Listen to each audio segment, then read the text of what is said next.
All right. We should be live.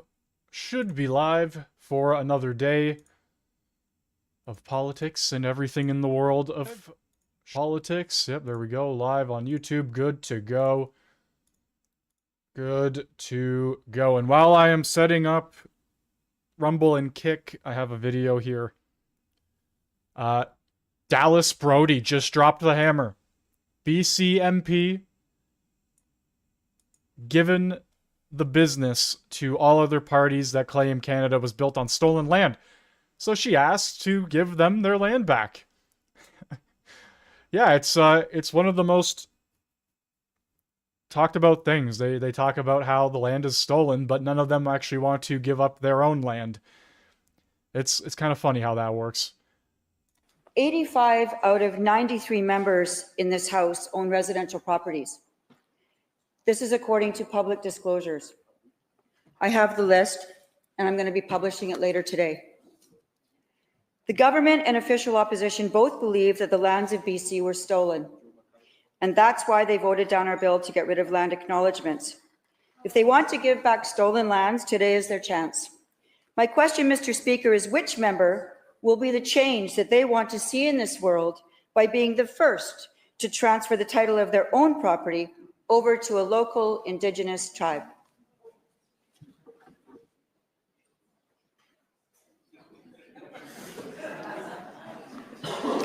Minister of Indigenous Relations and Reconciliation. Well, thank you for the acknowledgement, Honourable Speaker. It seems that the member opposite is in a spirit of generosity. I understand she herself has a large home in not the downtown east side. No, it's a Tonier place. That's West Point Grade. She doesn't own a home. Okay. I think in the end, Members. in the end, the member over there is going to try and sow discord, disunity, put neighbor against neighbor, pit member against member. Meanwhile, the vast majority of the rest of this House just want to be doing things like improving healthcare, fighting crime, making sure that our neighborhoods are stronger, that people have jobs. If members opposite don't agree, I thought that's what they wanted to do too. Certainly we on this side of the House are focused on those efforts. The only thing you're focused on is virtue signaling and crying about things. Yeah, at the end of the day, you want to stand there and do land acknowledgements? How about you give back your own land then? How about you give back the plot of land that you so desperately live on, and while you claim there, everybody else needs to do so? I don't think so. All right, the parties of virtue signal, the parties of we need to be on the moral high ground, putting the right foot forward, will never actually go out of their way to do so. The rules for thee and not for me kind of acting, the double standard. And that's exactly what this was here. Dallas Brody, the first minister, tried to get rid of all the land acknowledgements, which, yeah, there's no point in doing them. It's honestly ridiculous. And she stood up there and said, here's your opportunity. You want to sit there and virtue signal about it? Then give back your own properties then. Give it to the tribes if you want to stand there and do so. And all we got from the member opposite here, which I would assume was NDP, BC NDP, yeah, just decided to cry about something completely different, claiming that they were creating a divide of the people, yada yada, a bunch of BS and garbage. At the end of the day, stop doing the land acknowledgements. How about that? Utterly ridiculous. Moving on. Apparently, the Ukraine peace deal. Apparently they came to an agreement. I don't know. Not fully worked out yet. Some details still to be worked out, U.S. officials say. Only a matter of time. I don't know how many times Zelensky has to cry about his territory being invaded and under attack and in a war, but over and over again, he was given the opportunity to end it with a peace deal, and nothing has come from it. But it looks like now, all of a sudden, the potential for a peace deal is there. Melanie Joly could potentially be taking the path of Chrystia Freeland. And Chrystia Freeland resigned from her position and then became the ambassador for Ukraine. Melanie Joly wants to become the ambassador for France. And at the end of the day, just because they resign their position as the minister doesn't mean they're gone from the party. Chrystia Freeland still votes in the Legislative Assembly and in the House of Commons. She is still a very active member of the party. And just because Melanie Joly would follow suit as well, doesn't mean she's actually gone. So we wouldn't have to see her in question period anymore, and another minister would take over for her failures, but at the end of the day, she's still going to be there. Moving on, we have what was this one going on here? Oh yes, right. Once again, companies not investing in Canada, investing in the United States. This was a potash, what was it? A potash export terminal to be built in Washington, bypassing the BC garbage. Essentially everything that companies don't want here in Canada, they'll just go to the United States and build there instead. Nutrien Ltd. has chosen Washington State over BC for a $1 billion potash export terminal, citing over 30 reasons. 30 reasons as to go to Washington over BC. It's almost like the past 10 years have been very damning for people to want to invest here, let alone when it comes to our natural resources and energy sector. I don't know why any company would want to invest here in Canada when they still have the tanker ban. They're still increasing the industrial carbon tax. They haven't gotten rid of all these things like they claimed. They're just making life more difficult, putting up more red tape. I mean, literally in a committee yesterday, project list right here, screened by Major Projects Office, number 1. Once a project is approved from that, it will go to the Build Canada Committee, where it needs to be approved through there. And then only if it makes it through those two things will it actually reach a Liberal minister, Dominic LeBlanc, to where then they will screen it they'll screen it even further with the cabinet and then eventually the prime minister to be approved. It has to go through 4 levels of screening before any project gets approved here, so I don't know why anybody would want to build here. They just go to the United States and just like that, they can build as they please, and that's what they're doing. It's exactly what they're doing. Absolutely crazy. I'm going to let this clip speak for itself. Plain and simple. I'm not going to add anything to this. A BBC poll revealed that 95% of people think that multiculturalism doesn't work. Twain shall meet, unfortunately, on this one. We do have to bring you our vote because you have been voting in the text and online vote today. So here is the result. Is multiculturalism working? Here is what you told us. 5% of those of you who voted said yes, it is. 95% of those of you who voted this morning said no, it isn't.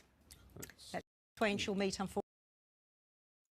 I would assume that's not the result they were expecting. As the UK continues to decline like no other nation we have ever seen, pretty much at this point, like a first world country declining at rates that fast, yeah, it doesn't shock me that polls like that are coming out. Here's a funny clip. Caroline Leavitt just telling this reporter to piss off, essentially. Just take a look at this as one. possible. Caroline, is the president more determined to go after Tish James and James Comey? Go ahead. Is the president more determined to go after Tish James and James Comey? Excuse me. I'm answering a question You from turned your... and looked at me. I'm sorry. I turned and looked at you because you're yelling. I will That's take a right. question That's what from we your do as colleague, reporters. and then I'll take your question Thank too. you. Okay? Go ahead. Yeah, she is going to turn and look at you because you're the loudest one out of the group, and you're just screaming at her. Like, absolutely wild. Absolutely funny stuff. Yesterday in the Ontario Legislative Assembly, a group of like 40 people or so decided it would be a good idea to disrupt the assembly in Ontario For what reason? I think there was a bill that was passed or a piece of legislation that was going to be passed, and people were a little bit upset about it. But look, at the end of the day, this isn't going to change anything, and you just look like a bunch of losers.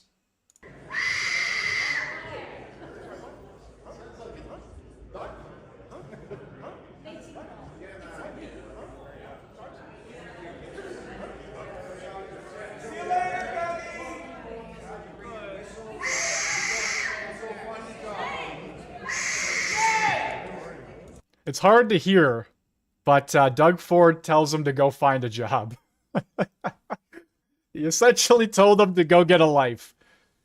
And I agree. These people are sad, pathetic individuals who are a part of an organization known as ACORN, or whatever the hell. They're a far-left American activist group that moved into Canada several years ago. So they're not even originally Canadian. This is coming from Brian Lilly. Like I said, they're just a bunch of losers that have nothing better to do with their lives. So they will disrupt the Ontario Legislative Assembly. This is one of the many individuals in question. Yeah, just a bunch of people with nothing better to do with their sad, pathetic lives. Moving onward. This was sent to me from the future. This is a future video of Canada's Parliament at its finest. We're looking at footage from the future from 2060 of the Liberal and Conservative Party debating policy.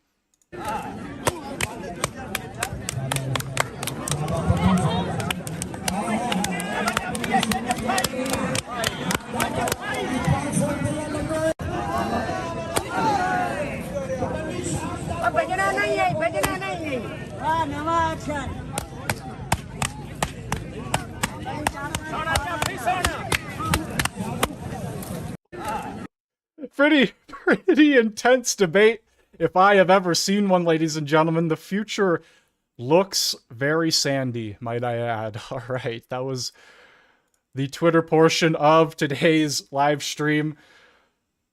We're moving on to, I guess, a little bit of old news, a little bit, like a few days old at this point. The Trump Mamdani meeting did not go the way leftists would have anticipated it to. So a lot of people were melting down over this, and we have a funny clip, or a funny video here from Steven Crowder. So they do, I guess, a little bit of a breakdown, a little bit of a look into this situation going on here. Looks about right. Yeah. The future of Canada is looking pretty bleak. Are you affirming that you think President Trump is a fascist? I've spoken about... That's okay, you can just say yes. Okay. All right. It's easier than explaining it. I don't mind. Here's the next story. And by the way, there have been quite a few wins this week, considering that the last 2 weeks weren't great for the Trump administration in some facets. I should say starting Friday, maybe 2 weeks ago was not all that great. Was it 2 weeks ago the Chinese students, 600,000 students? Well, that was actually older, but it came back up. It came back up amidst this conversation. So. All right. And so we try and call balls and strikes. Well, there have been some wins. Friday afternoon, President Trump and Zohran Mamdani met at the White House. And here's the thing. Some people were saying this was bad and Donald Trump shouldn't have done this. The way it came across was, well, it left no doubt as to who the father was in charge. And overall, it was extremely cordial. We've just had a great meeting, a really good, very productive meeting. We have one thing in common. We want this city of ours that we love to do very well. And I wanted to congratulate the mayor. He really ran an incredible race against, a lot of smart people, starting with the early primaries against some very tough people, very smart people. And he beat them easily. I appreciate it. Please. I appreciated the meeting with the president, and as he said, it was a productive meeting focused on shared admiration and love, which is New York City. We spoke about rent, we spoke about groceries, we spoke about utilities, we spoke about the different ways in which people are being pushed out, and I appreciated the time with the president, I appreciated the conversation. I look forward to working together to deliver that affordability for New Yorkers. I feel very confident that he can do a very good job. I think he is going to surprise some conservative people, actually. And some very liberal people. He won't surprise them because they already like him. I think he can bring it back. Now the question is, will he bring it back all the way? Will he bring it back greater than ever before, which is, I guarantee, that's his wish. I think he wants to make it greater than ever before. And if he can, we'll be out there cheering. I'll be cheering for him. Okay? Thank you very much, everybody. And here's the thing. Well, actually, you can bring up Collage C. Some people were trying to set this narrative that Mamdani had wooed Trump. And by the way, I'm sure some people sounding off on this are profiles whose location is not based in the United States. That couldn't be further from the truth because he's going to have a meeting, right? By the way, Donald Trump has always had meetings with mayors of certainly the largest city in the United States, and it's the carrot and the stick. He usually starts off being cordial, polite, so that he has a leg to stand on when he says they're doing an awful job. And that means that it's time for the latest installment of Trump Wins. All he do is win, win, win because he's Trump. Trump destroying liberal minds. Leave their asses in the dust, dust. And now that he is in, we getting back to building this amazing nation. And we gon' stay there. Now, here's the viral moment, really, from this meeting when Mamdani was asked point blank about President Trump's fascism, and the way he handled it was basically sunning a child. He asked about your comment calling the president a fascist, and your answer was, both President Trump and I have been clear about our positions and our views. Are you affirming that you think President Trump is a fascist? I've spoken about... That's okay. You can just say yes. Okay. It's easier than explaining it. I don't mind. The bitch is going to ask a follow-up anyway. Just do it. Because she's a little piggy bitch. Say it, Mamdani. He just said, like, go ahead and do it. In other words, he's saying, it doesn't bother. I know what you guys say when I'm not around. It's fine. And President Trump's a generous guy. Welcome to the big leagues, as he's telling him. He even gave Mayor. Mamdani a gift at the end of the day, something that he didn't want anymore. Oh, come on. I'm going to do it. Oh, my gosh. She was going to lose anyway. You can have her. If not, just drop her off at Goodwill. It'll be a write-off. A little one. And by the way, why do you think that President Trump took this meeting? Well, again, we need to go back to what was said before this meeting from Mamdani about Trump. I know that for tens of thousands of New Yorkers, this meeting is between two very different candidates who they voted for the same reason. They wanted a leader who would take on the cost of living crisis that makes it impossible for working people to afford living in this city. Yeah. And young people, by the way, Gen Z who voted for Mamdani, 78%. Gen Z Trump disapproval is pretty high right now. Now, I'll tell you, we've talked about this. Gen Z veered more conservative, obviously, than any generation before. I'm very surprised whenever a young demographic votes Republican. Some of those people are just going to be the former Bernie bros. Some of those people are just going to be the people who vote in their own selfish interests, and they thought they were voting in their own selfish interests for President Trump. But if someone comes out and promises more free crap, they'll vote for that person. Not all of Gen Z, but there's a contingency of that. And a lot of young people want someone to deal with the affordability crisis. For sure, yeah. And the only way you can actually reach those people is if you go, hey, this one guy is lying to you, effectively bribing you, right, promising you he's going to solve the affordability crisis, and then you draft in behind it and show people. Now you're able to talk directly with those people. Tell them why rent control hasn't worked. Tell them that New York City has been a bastion of Democrat policy for decades and decades, and that there's a better way to do it. He does need to reach those people and reel them back in. So this idea that you just shouldn't meet with anyone, right? Well, okay, then just watch your polls plummet and have no line of communication to people who you need to win elections. Yeah, and I think it was really telling to see just look how they were in the room. Right. Mamdani looked in every way subservient to President Trump. President Trump was just comfortable. He had a grin on his face. He goes, just tell him it'll be easier, and then slaps. He always does, though. He knows how to control the room. He knows how to control the flow of questioning. He's just a pro at being the attention on the spot. He's quick. He's witty. He's sharp. Mamdani talked a lot of shit, and he stood beside him and looked like a total bitch. Mamdani talked a lot of shit. A ton. And for him to sit there and then try to give an explanation as to why he thinks Trump's a fascist, then Trump just goes, it's okay, little Billy. Just go on and say it. Just go ahead. He tore him apart without even really having to say or do anything. And that was the best part about all of it. Mamdani won't be successful without Trump. He needs Trump. That's just the bottom line. And at this point, if Mamdani is going to implement communist and hardcore socialist policy one after another, you'll just watch New York City fall apart even further. You'll watch New York City sink, and then everybody will sit there going, oh wow, it's almost like communism doesn't work. Socialism to that extent doesn't work. No matter how many times you want to try it, no matter how many times you want to spin the name of it, no matter how many times you want to say, well, the real communism or socialism hasn't been tried yet, you can point to hundreds of examples, and each and every time they have failed. For some reason, people think that it's going to work this time. It's not going to. It's not going to. It just won't. And Trump is going to be there every step of the way. Do you really think Trump is going to let this man run away with the most important city in all of America? The financial district of that country? I don't think so. Trump is going to keep a very close eye on this man. He's going to have eyes on him like a hawk. Him on the arm. Yeah. Like, it was obvious, like, he was the person in charge. It was a great, in my opinion, I understand what he's saying. I'll be cheering for you, all this stuff. I think he wants to go like, hey, listen, we want New York to be better off, but we're not cheering for you when you fail. Right. You see what this guy did? He came in here. He didn't look like he was in charge of anything. He's running your city, and he's basically saying free stuff. He's going to have to steal money from people to do it. Okay? Right. Yeah, I think the posturing was great, but everything Trump said was wrong. It was unprincipled. It was kowtowing. It was not to him. Yeah, not good. It was saying He didn't give a whole lot up, though. Yeah, but he didn't. How are you going to make it great? What are you going to do? We Now's agree not the time, fundamentally on policy. Now, I don't disagree with you. I just think now's not the time.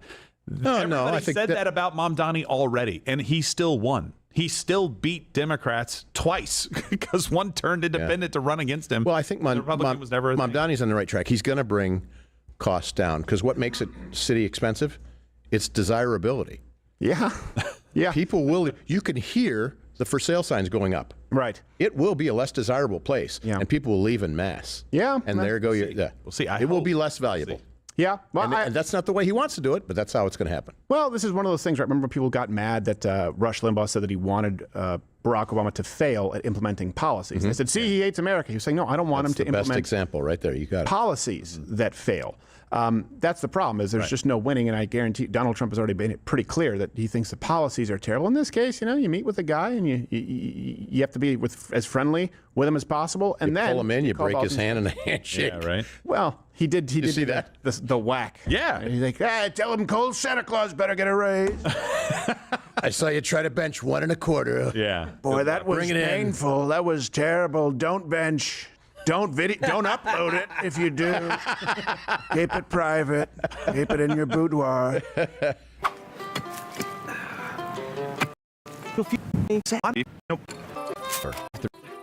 Come on. And actually, Kristen Welker did a follow-up interview, I believe it was yesterday, with Mamdani, and they were discussing law and order, and Mamdani is just, I think you're going to see this, he's a guy who knew how to campaign, pander, how to cater for votes, but he gave Welker an astonishing level of non-answering. The other threat that we heard. It's almost like a reoccurring theme with liberals. They don't know how to speak. They don't know how to give proper answers. From President Trump to send troops to New York City to address issues of crime and immigration. We've seen him do this in other major cities. Did you get any assurances in your meeting, Mayor-elect Mamdani, that President Trump will not send troops into New York? I told the president that the cornerstone of an affordability agenda is public safety, and that it is critically important to me. And for all that has been said and all that has been spoken about, and the tens of millions of dollars looking to make New Yorkers fearful of that question, the truth of it is, in fact, that I'm looking forward to working with the NYPD to deliver on that. And I shared with the president that my decision to retain Police Commissioner Jessica Tisch is in large part a recognition of the fact that in her time leading the NYPD, she has driven down crime across the 5 boroughs while starting to uproot corruption that was endemic in the top echelons of that department under Mayor Adams. But to this core question that I think so many New Yorkers are curious to know the answer to, What did President Trump say to you? Did he assure you he will not send troops into New York? He told me that he cared deeply about public safety. I said I cared But did deeply he about say he the wouldn't same. send troops? What I told him is that what separates New York City from anywhere else in the country is we have the NYPD. And I hobo trust the shit. NYPD to deliver public safety. And to me, that is something that I know that they can do, that they have done, and they will continue to do under my leadership. So he didn't rule it out in your meeting? I made it very clear what we wanted to do was to deliver public safety and affordability, and the NYPD would be the ones to do so. For the rats? What? I saw a subway rat was the size of my hamstring. How can he talk about the NYPD in any kind of a positive, like, oh, these guys are going to take care of it, after what he said? I know. Pre and during his campaign about the NYPD, and also the story that we broke about one of his big campaign guys out there saying, these guys have an opinion, just shut up and do your jobs. Right. He's the consummate politician. There's nothing fresh, nothing new there. No. The same bounce, the same points. He did have a index finger ring, though. That's new. Yeah. I don't know if that's That's his eating. Because he was a hip hop guy. He's got to have his bling. He told me that. He has to have lots of bling. All right, let's switch gears here from the Mamdani stuff. I think we pretty much get the point of it there. Look, he promised a lot. He's not going to deliver. He's one of those guys that says all the right things at the right time and was able to secure a pretty decent-sized vote. Once again, he's not going to be able to get anything done without Trump's help, and any actual communist or socialist policies will just destroy New York City even further. All right, guys, we have a Moose on the Loose video here. There wasn't really much going on in terms of the political world. I searched for hours for anything, but same old, same old. More committee this, more parliament that, more Mamdani this. Caroline Leavitt destroying reporters. Basic stuff. From Brookfield Corporation, Mr. Justin B. Bieber, who is the Chief Operating Officer. My name is Justin Bieber, and I serve as Chief Operating Officer. Arnie's reputation is catching up with him here. Welcome back to Moose and Loose. My name's David. Today we got a panel on CTV where a pundit absolutely destroys Mark Carney's character, calls him out essentially for being a global elitist. The way he treats reporters is deplorable. We also have an update on this story with his pipeline from Alberta to BC. CBC reporting that apparently this is some sort of agreement, a memorandum will be signed on Thursday, as well as we've got a guy from Brookfield named Justin Bieber testifying. Lots of new updates on the Brookfield Global Transition Fund. Let's jump into that. Justin Bieber, yes, that's his actual name. Justin Bieber for Brookfield is the Chief Operating Officer. So he is one of the top execs. He was brought into committee yesterday. He gave some okay answers, but he definitely... I don't want to confirm because I can't say. Obviously, I don't know. But it definitely felt like he was covering tracks. That's for sure. We got this piece of news came out a couple days ago. We got Steve Outhouse replaces Jenny Byrne as Conservative campaign chief. This is great news. This is very, very good news, and I can show you why. So who is this guy, Steve Outhouse? Outhouse most recently served as campaign manager for Newfoundland and Labrador's Progressive Conservative Party. Steve Outhouse commanding the ship of the PCs that just won. Look at this turnaround here. This is what he did. He took this, boom, majority government. This is the right guy for the federal Conservatives here, new campaign manager. This guy clearly understands how the landscape is changing today, not going off of old tactics, old strategies that might have worked 5 or 10 or 15 years ago. What's happening today and get a win. Jumping over to the CBC panel, they're trying to do cleanup. I would also like to point out that the Liberal Party in Ontario was so incredibly bad. Like, yes, Trudeau was really, really bad too, but the Liberal government in Ontario was devastating, and people were tired of it. Absolutely tired of it. So you can say, okay, fantastic campaign management, fantastic this and that. That doesn't mean it'll translate over to the federal level. It very well could. It should have in the last election, you would think. You would think that people were tired of the Liberal government based on everything that's happened. But just because it happened in Ontario like that doesn't mean they'll have the same success there. And yeah, people are tired of the Liberals in general, no matter which level of government it's on. But once again, you would think the Conservatives would have won based on that in the last election. There was a lot of things that led to their loss there, but still, it doesn't mean the results are going to be one of one from provincial to federal. Ah, man. Crazy times right now for the Conservatives, and I can only hope that they can recoup something here, because the mainstream media over the past month has badmouthed them. Honestly, not just the last month. Forever now they have badmouthed them.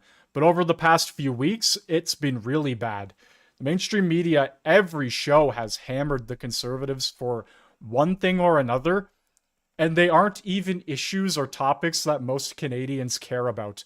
Canadians care about affordability, the out-of-control crime, immigration, and a few other topics here or there. And all the CBC does, all the mainstream media does, is point out how D'Entremont crossed the floor, Matt Généraux resigned, Pierre Poilievre's leadership is in question, RCMP comment this. Christ, they just drag the Conservatives through the mud every step of the way, and it's gotten to the point where you can't trust the mainstream media at all. Put the mainstream media down. If you are going to watch the mainstream media, take everything with a grain of salt. Never take anything at face value. Oh man, it's brutal. And people drink it up. People drink the Kool-Aid. They love it. They think everything that comes out of there is legit. Oh, the man on the TV could never say anything wrong. Why would the man on the TV ever tell me something I should or shouldn't believe? It's crazy, but here we are now, right? The Carney government won. The mainstream media did a pretty good job at propping him up. Up duty on Mark Carney's "Who cares" comment. Who cares? I mean, it's a detail. It's a detail. And Kate Harrison absolutely goes off here and just sets the record straight. I think we should consider ourselves fortunate up until now that President Trump hasn't put on the extra 10% that he said he was going to put on when he had his little fit of pique. But I think the Prime Minister really does care, and I think that he should care because our economy is showing some resilience.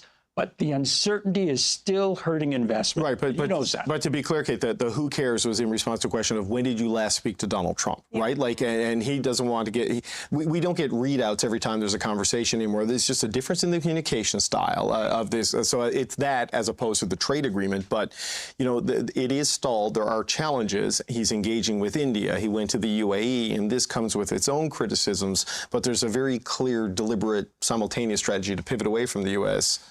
While also not looking needy to the U.S. And that would have been the direction to take the question, right? You know, of course, we have our challenges with the United States. I am here forming new relationships and new opportunities, and the Prime Minister didn't do that.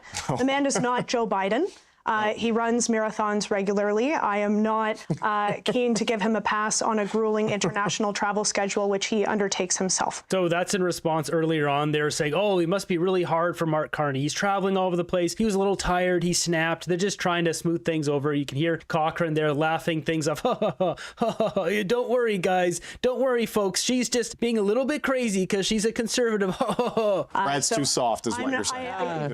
You said it, not me. Maybe you should be giving him media training. I'm not sure that would be welcome, but no, I think that it might not just be a glib off the cuff comment. I think that the government has been trying to create a little bit of distance with those negotiations. You can understand why the media would be asking questions all the time. The entire last election was about this issue. It was the Prime Minister that raised the stakes on this issue in terms of his ability to manage it. So you can understand why a reporter might ask, hey, how's it going on Canada-U.S. trade relations? But I think that there might be a little bit too much Kool-Aid drinking over at 80 Wellington Street with respect to what makes a good soundbite in the moment and what's going to play with the boomer base and that dismissive tone, which we also saw in a question from a female, not a reporter, but a host about pipelines. Pipelines are boring. I think that there's a pattern of dismissiveness here, and I'm not. Man, over the past few weeks now, if the mainstream media actually focused on Mark Carney like they did the Conservatives, they would be dragging his name through the mud as well. He said, who cares about pipelines are boring. And he said, who cares about the relationship with Donald Trump? Who cares if I have contact with Donald Trump? Who cares if I am constantly talking to him? Who cares? And if the mainstream media actually was unbiased and cared, they would be destroying him for those comments. He ran on a platform that claimed the U.S. was going to annex Canada and that it was the end of Canada if the United States got their way. He was the one to negotiate against Trump and get the game-changing deal. And now he's standing there going, who cares? Because he's frustrated, because he doesn't have the skills, the cards, or the backing to get said deal. He's not intelligent. Where is all this experience that the Liberals ran on and boasted about with Mark Carney? He's a financial genius, and yet our economy is shrinking. They didn't get a deal with the United States.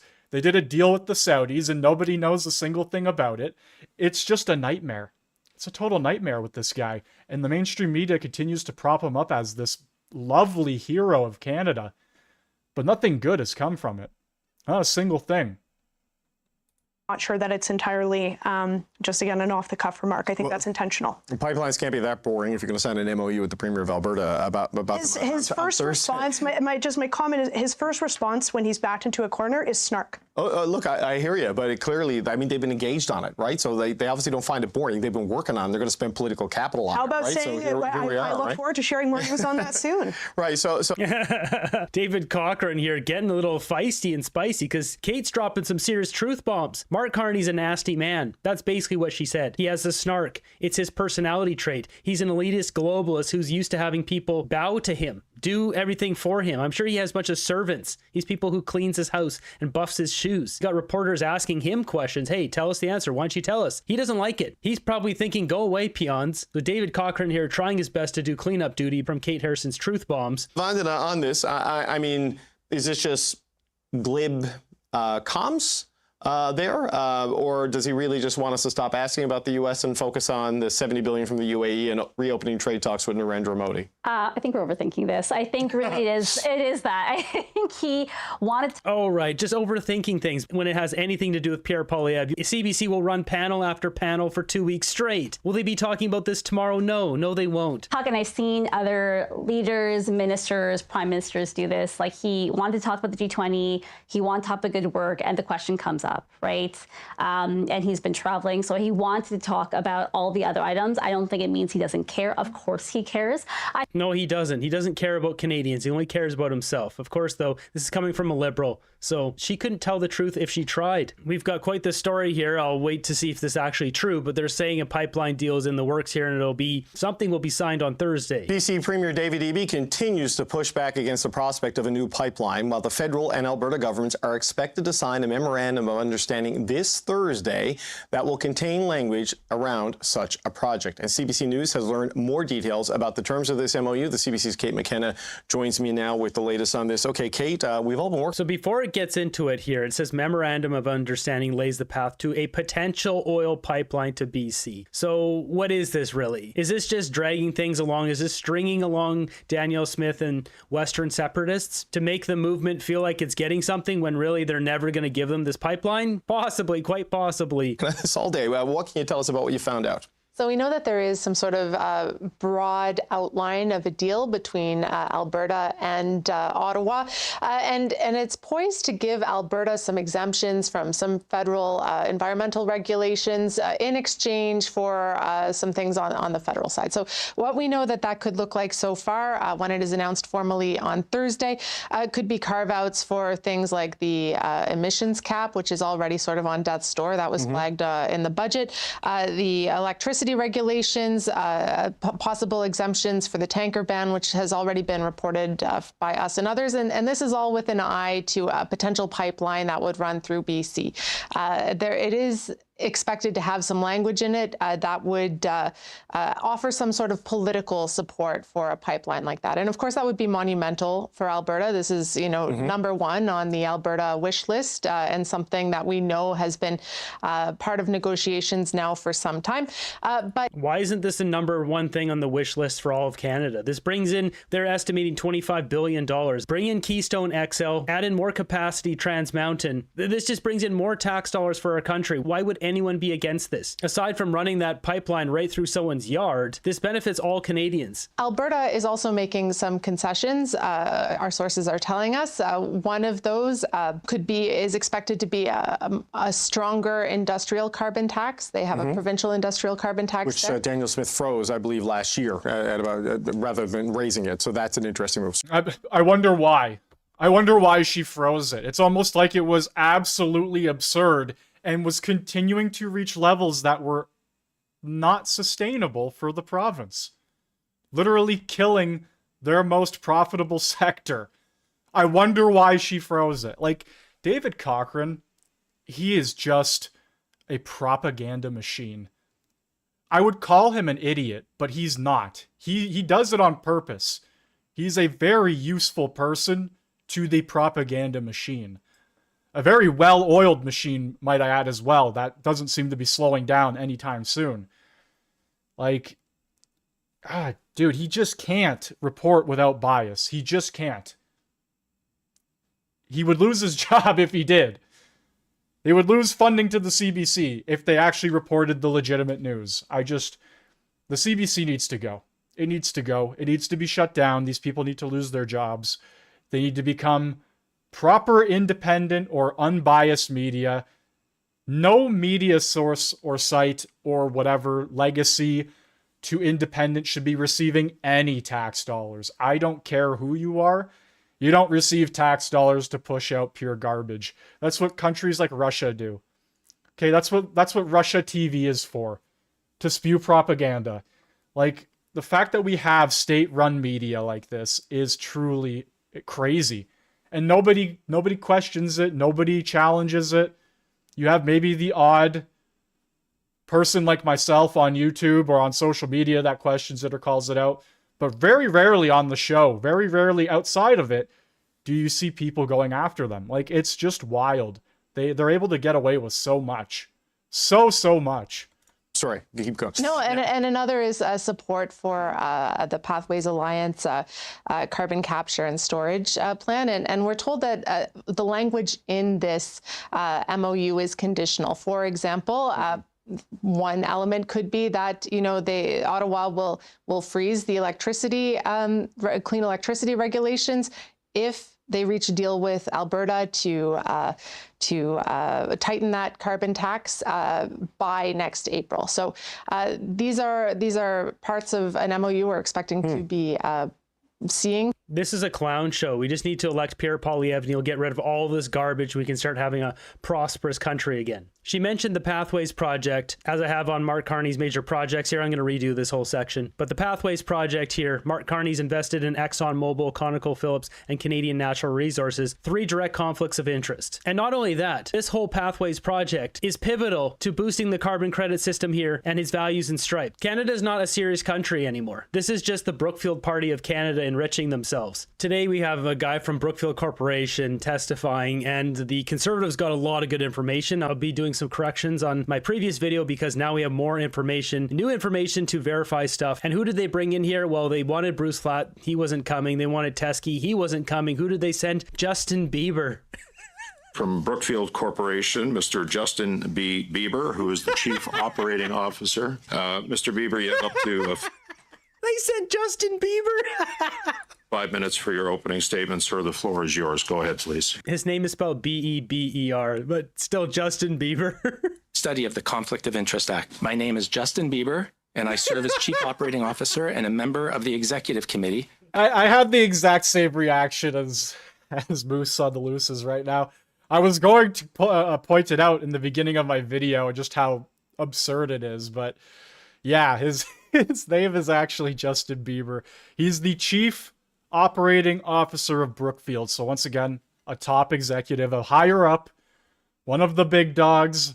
Yeah, not the singer. Yeah, it's just wild.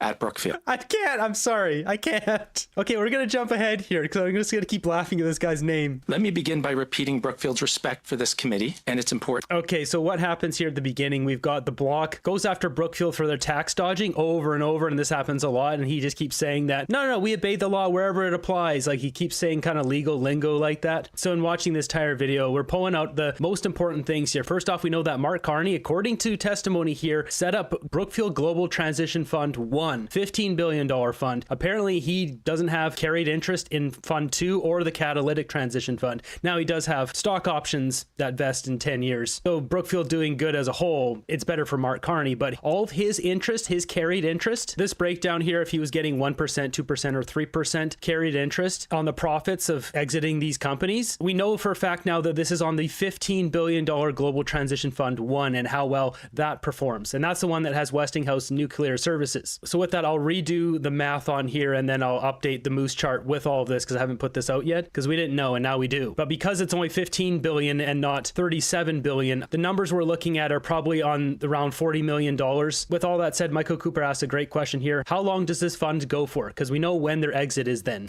So I want to ask you a little bit about the schedule of payments with respect to carried interest from the Brookfield Transition Fund 1. When does the fund mature? Transition Fund 1 would have a maturity of 10 years plus a 2-year possible extension, which would take it to 2032 to 34, I believe. 2032, because this was set up a couple of years ago. So essentially 7 years from now is when this fund is done. Mark Carney would then cash out. They can extend it, as you said, 2 years, so it could be 9 more years. So this is great information because then we can start working with a timeline now. More broadly, with our portfolio companies, we have over 2,000 businesses at any given point in time that we are managing across all of our strategies.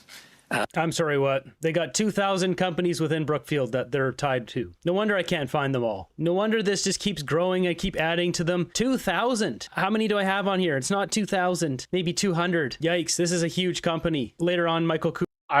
Holy crap, dude. I know he's done it over the course of like all of his videos, each and every one. Holy crap, does the chart or the links or whatever you want to call it, the dots being connected, it grows significantly. Like, this is insane work. Very, very good stuff.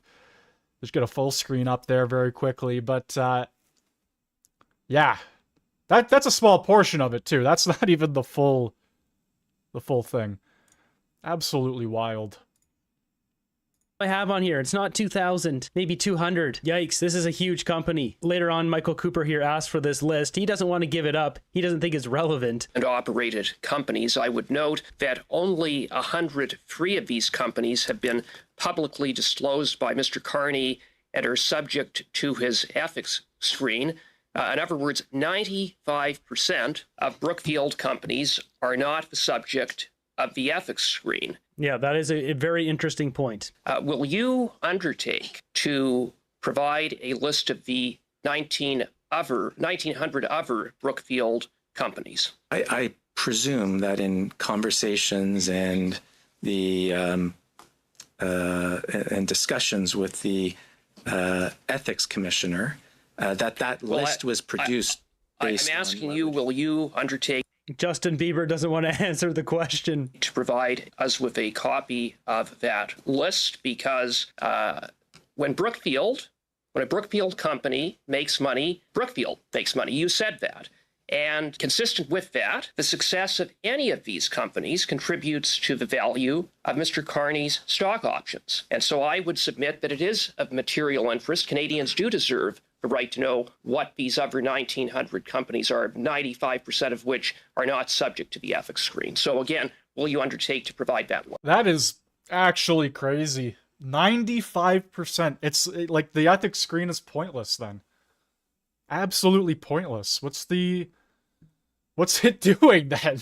I think most of us do this from the get-go, that it was pretty much pointless because it's his own party and whoever he's involved with, it's basically a bunch of his friends and ministers running this ethics screen.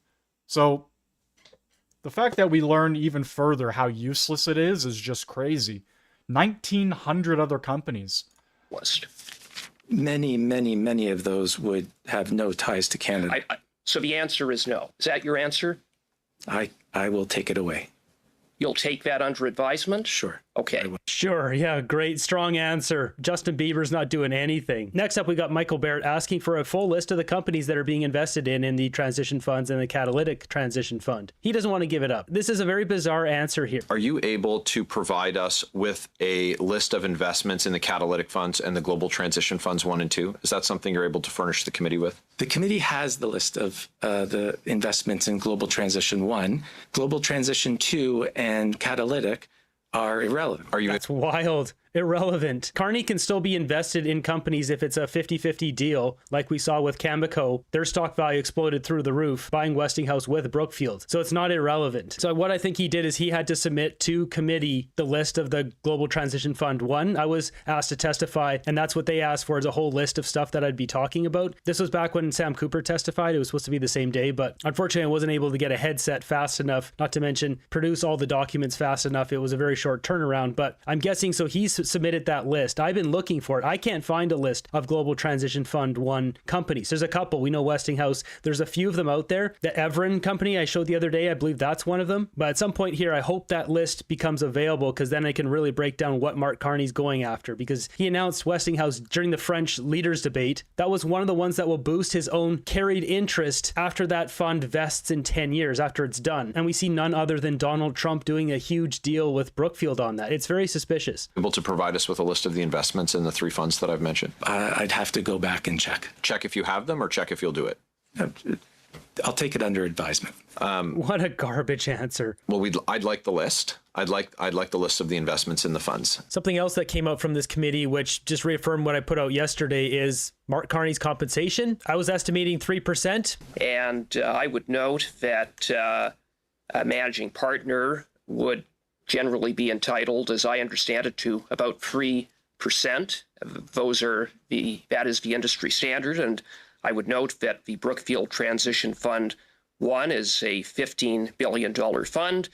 If Brookfield gets 20% of the profits, then 3% of that 20%, which is what could apply or would be in line with what Mr. Carney would stand to gain. He would stand to make tens of millions of dollars in future bonus pay from the Brookfield Transition Fund 1. Now, Wait, you're not using the right math, because what is industry standard would be very much based on how large the fund is. Are you disputing that Mr. Carney stands to make millions, if not tens of millions of dollars? Look, our investments may be very, very, very successful. Yeah, so you're not disputing that. I'm not saying one way or the other. You're not disputing that. Now, certainly not a fact. But thank you. With respect to SEC filings, there are 141 investors in the Brookfield Global Transition Fund 1. So 141 investors. They refer to them as LPs, or limited partners. These are the people who invest in the fund. Then the fund gets invested into companies. So there's 2 sets of lists here. And throughout this committee, he refuses to give up the list of the investors. So there's something there. There's people involved there that they don't want anyone to know who's involved in investing in this fund. Indicated that this committee has... Sorry, where do you get that information from? SEC filings. Okay. And so that is the number that I have. If that number is not accurate, you can state the correct number. I don't have that detailed information at hand. But you indicated that, you seem to have some detailed information, because you told the committee moments ago that we have a list of all of the LPs, a list of all the investors. Because I reviewed the annexure to the document that the Ethics Commissioner released publicly. Well, what we have in the annexure is the reference to Mr. Carney's interest in that fund, yes, reference to the fact that he is entitled to carried interest payments. Yes. What we don't have is a breakdown of what the LPs are in the fund. We don't have that. Identity of the LPs? We don't have that. Okay. So the LPs, the investors. There's somebody in there, or a bunch of people in there. They don't want anyone to know who these people are. Probably China and Justin Trudeau. Oh, would you undertake to provide this committee with an identity of the LPs? We don't disclose the identity of the LPs in every single fund that we have. I don't think that there's any reason to do so here. Well, I think there is a reason to do so. Yeah, there's no reason for him because he doesn't want anyone to know. Justin Bieber here, so swindly. Here, insofar as Mr. Carney stands to make millions, if not tens of millions of dollars from future bonus pay based upon the performance of that fund. Exactly. Just cough it up. So he doesn't cough it up. Let me be more clear. BGTF1 has invested in 20 businesses, roughly. And each of those businesses, their names are listed in the annexure. I need access to this annexer. So they keep going back and forth about these LPs. He's trying to confuse Michael Cooper, and it's not going to work. Who are the LPs? Again, we don't disclose the identity of our LPs. Yeah, okay. This guy's a rat. We're adding a list here. Westinghouse is on there for sure. You got to check out this nonsense here. Do you know Mr. Carney? I do. And when was the last time you spoke with him or texted with him or emailed him or exchanged letter mail with him? I'm here to tell you that no one at Brookfield has communicated with the Prime Minister in relation to Brookfield or its business. That's what we're required to monitor. That's what I'm here to confirm. My question is, when was the last time you communicated with the Prime Minister? And you're required to answer. I'm happy to answer. You obfuscated with your first response, sir, so I'm giving you the precision that you're required to answer the question, and it is directly when you last communicated with Mr. Carney. Since he departed office, I have met with him only once. And what was the nature of the meeting? I contacted him to have a discussion about the rise in hate incidents, particularly anti-Semitism, across Canada. And what was the date? Oh, crap. He contacted Carney to talk about that. Yeah, right. We're not stupid, dude. Look at this guy. He's stressed because he knows that's a garbage bullcrap answer. Hey, Carney, we need to talk about rising anti-Semitism. And most of his answers were pretty much garbage and bullcrap. A lot of defense and half-truths, you could say. All right, we're going to head over to the House of Commons, ladies and gentlemen. We are roughly, I don't know, I'd say 20 minutes out from question period actually starting, 8 minutes out from statements by members. Laughing now, they're laughing at that now, but if you just look at the comments that have been made, Mr. Speaker, they completely support that. The reality is that we have one of the best economies in the world, Mr. Speaker. According to the IMF, now, before I even bring up the IMF, I realize that there are some on the other side who are going to, in the alt-right side of the Conservative Party that are going to say, oh, the IMF, the boogeyman, oh no, we can't trust anything they say. They're controlling they're the puppeteer for everything in the globe. But the reality is that according to the IMF, for those of us that still believe in it as a legitimate organization that does incredible work in our world, they say that, quote, Canada is well positioned amongst the G7 nations, end quote. Canada has the room to make targeted investments. Canada's financial systems is, quote, strong, are quote, strong and well regulated. We have the ability to invest in our country, Mr. Speaker. And as a matter of fact, Canada shares a unique position with Germany amongst the G7. And that is that we share with Germany the highest possible credit rating that a country can get as indicated by those that rank countries. Below us, Japan, the United States, every other country in the G7. So it begs the question, Mr. Speaker, that if we're experiencing some significant shifts in the global economy that are going to require us to change our approach, to depend and look for more diversification in trade, if we're going to genuinely start to use the resources that we have in Canada to distribute them throughout the world, we have to make investments. So it comes down to, if there wasn't I cannot think of a better time to use that fiscal capacity than now. So my questions to my Conservative colleagues would be, if we have the fiscal capacity, can you please describe to me a better time in Canadian history that we possibly, or what you could perceive happening in the future, that we could possibly use the fiscal capacity that we have now. Good question. And 10 years ago. You actually had 10 entire years to do so. There you go. There's your answer. And only now do you care about building up Canada. You had 10 entire... This is a Trudeau minister, by the way. Had 10 entire years to do so. And what did you do? A whole lot of nothing. A whole lot of scandals, a whole lot of sending money to other countries, a whole lot of nothing for Canada. Oh, you made marijuana legal. Congratulations.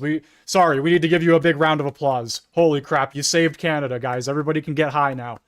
Congratulations. What an absolute joke. What an absolute fool of a minister. And he's surrounded by fools. There's one to his right and one to his left. Kevin, another Trudeau minister, another barking fool for the Liberal Party.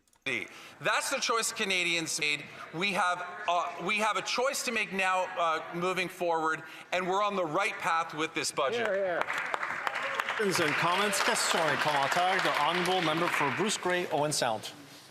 Thank you, Mr. Speaker. So look, the member from Kingston, the Iowan, said he was listening to the debate. One of my colleagues asked the Liberal Parliamentary Secretary about why the budget includes $100 million to Huawei.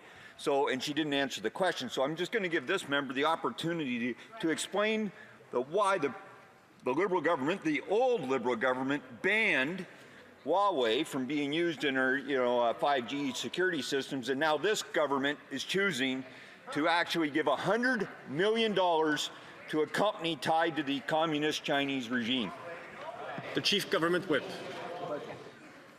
Thank you, Mr. Speaker. I have heard that question asked in the House, and to be completely honest, I don't have the exact answer to that to his question. I'll be honest about that. But what I will say, Mr. Speaker, is that this government is making targeted investments in our economy, in our country, at a time when we genuinely need it. We have to prepare ourselves for the economy of the future, for an economy that is less reliant on the United States, and this budget is putting us on a path to be able to do that. Here, here.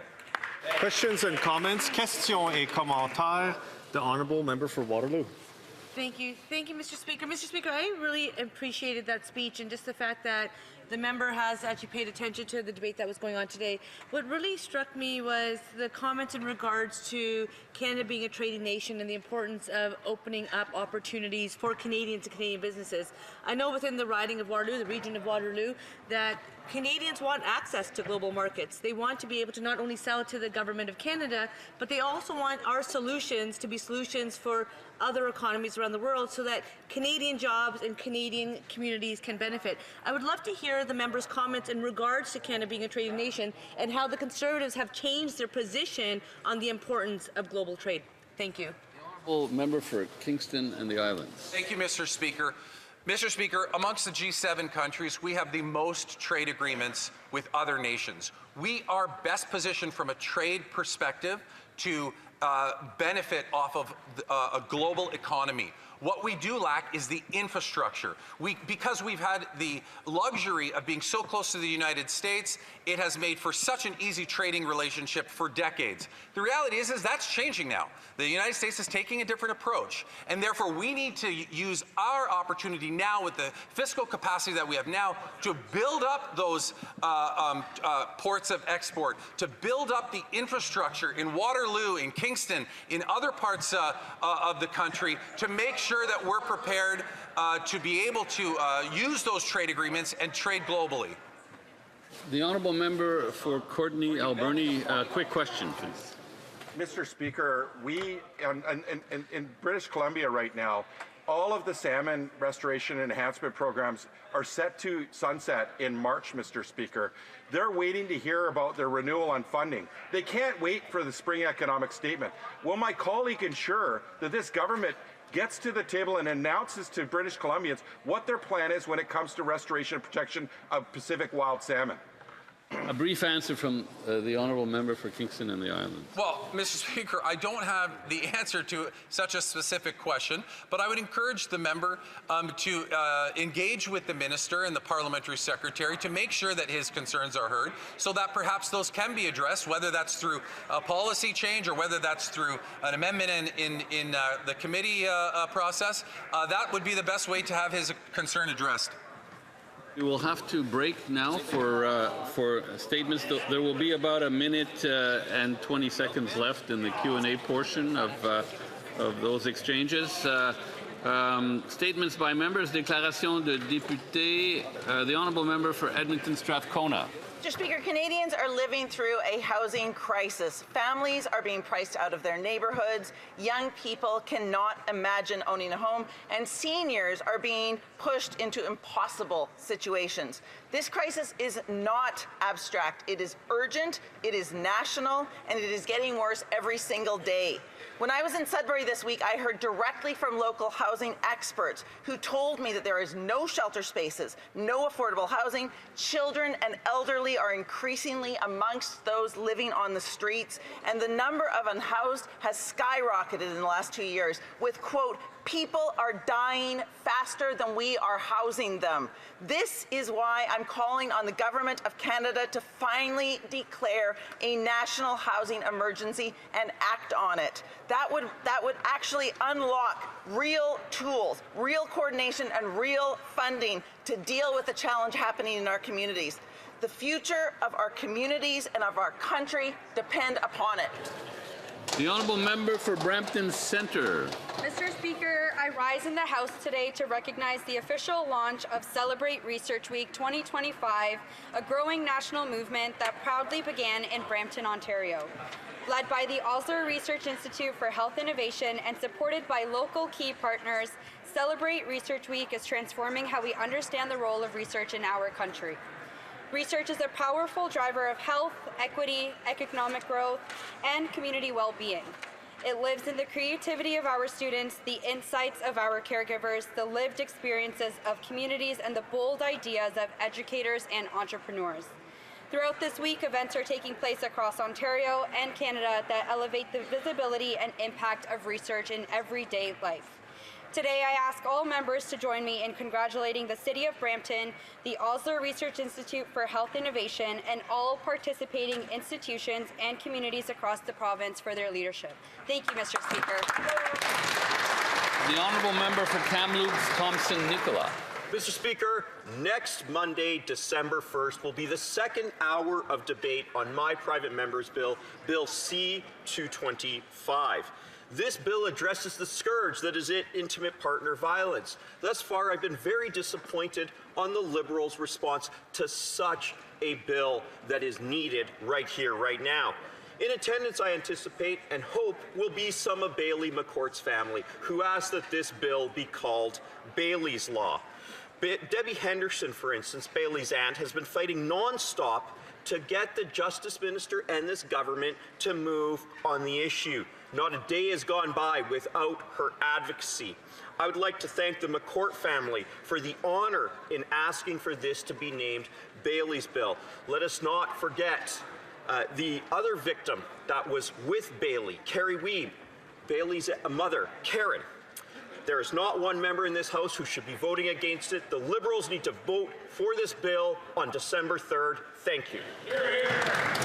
The honourable member for Cape Breton, Canso, Antigonish. Mr. Speaker, we have liftoff in Cape Breton, Canso, Antigonish. Last week in my riding, Maritime Launch Services conducted a suborbital space launch in Nova Scotia. This gravitational leap for our province and for Spaceport Nova Scotia brings us one step closer to achieving Canadian sovereign launch capability. In our near future, it's expected that we'll witness an orbital launch on the soil of Cape Breton, Canso, Antigonish.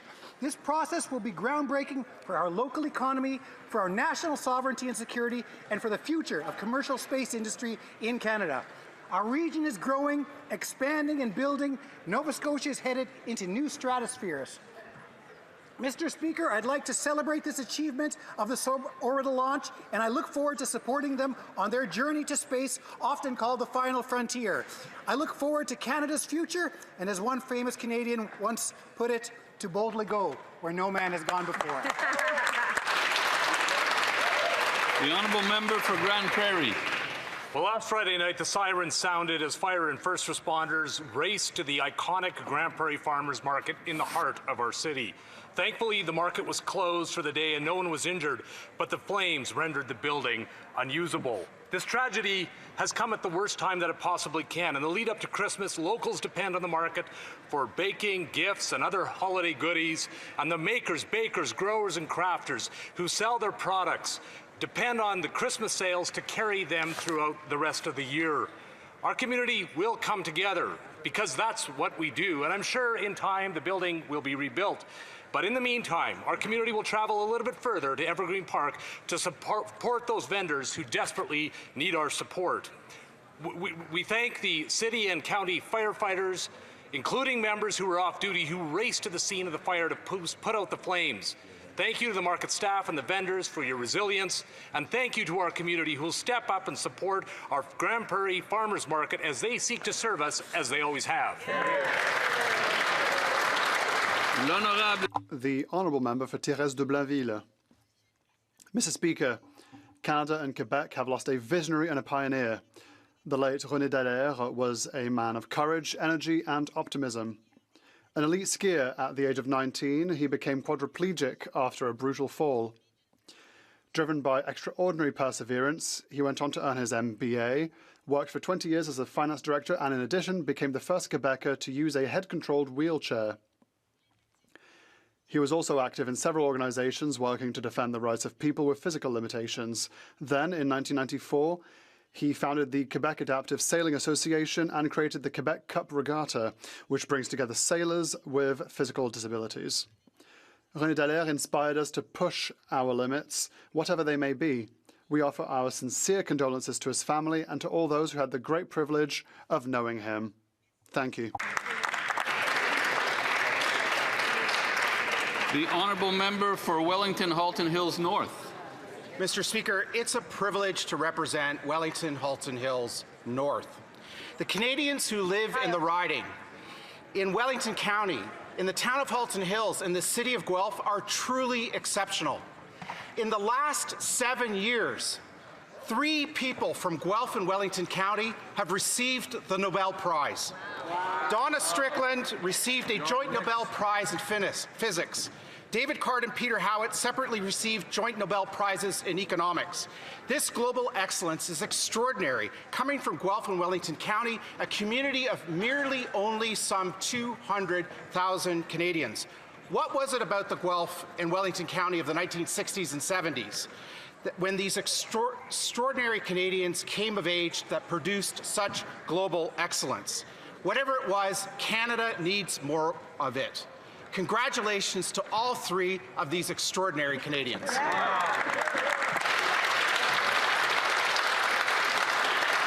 The honourable member for Fleetwood Port Kells. Mr. Speaker, I rise in the House today to speak about our charter that was 43 years ago. Canadians have had confidence that their federal government will respect their charter guaranteed rights. The leader of the opposition has now admitted that he would be the first man to breach that trust. He would walk over on charter rights. He is telling us exactly who he is. I have no idea what he's saying. Our government remains committed to protecting these rights and freedom because Canadians expect all orders of government to abide by the charter, not limited. Mr. Speaker, we are the party of charter and we will always do our job. The job is to consistently defend the charter. Thank you, Mr. Speaker. The honourable member for Bow River. Mr. Speaker, the Liberal government's gun confiscation scheme has been a failure from the start. Their Cape Breton pilot reportedly collected just 22 guns, yet the government continues to hold the official results. Likely because this dismal result is true. Now they want to roll this broken program out now. Okay, I have to pause right here to pull this one up, guys. Holy. Pierre Poilievre just about an hour ago put this on Twitter. Prime Minister, since you took office, softwood lumber tariffs have tripled, shuttering logging towns. Conservatives have now forced an emergency Commons debate tonight on it. I am challenging you to debate me on softwood lumber tonight in the House. Your schedule is free and you are in Ottawa. Debate me tonight unless you don't care. I was looking to see what the comments were going to say. Yeah. That's a straight up call out right to Mark Carty. Do I think Mark Carty's going to show up? Probably not. Probably not at all. We have a tweet here claiming I was just in a logging town. It's doing great. I don't know. I don't know about that one. I'll answer for him. Who cares?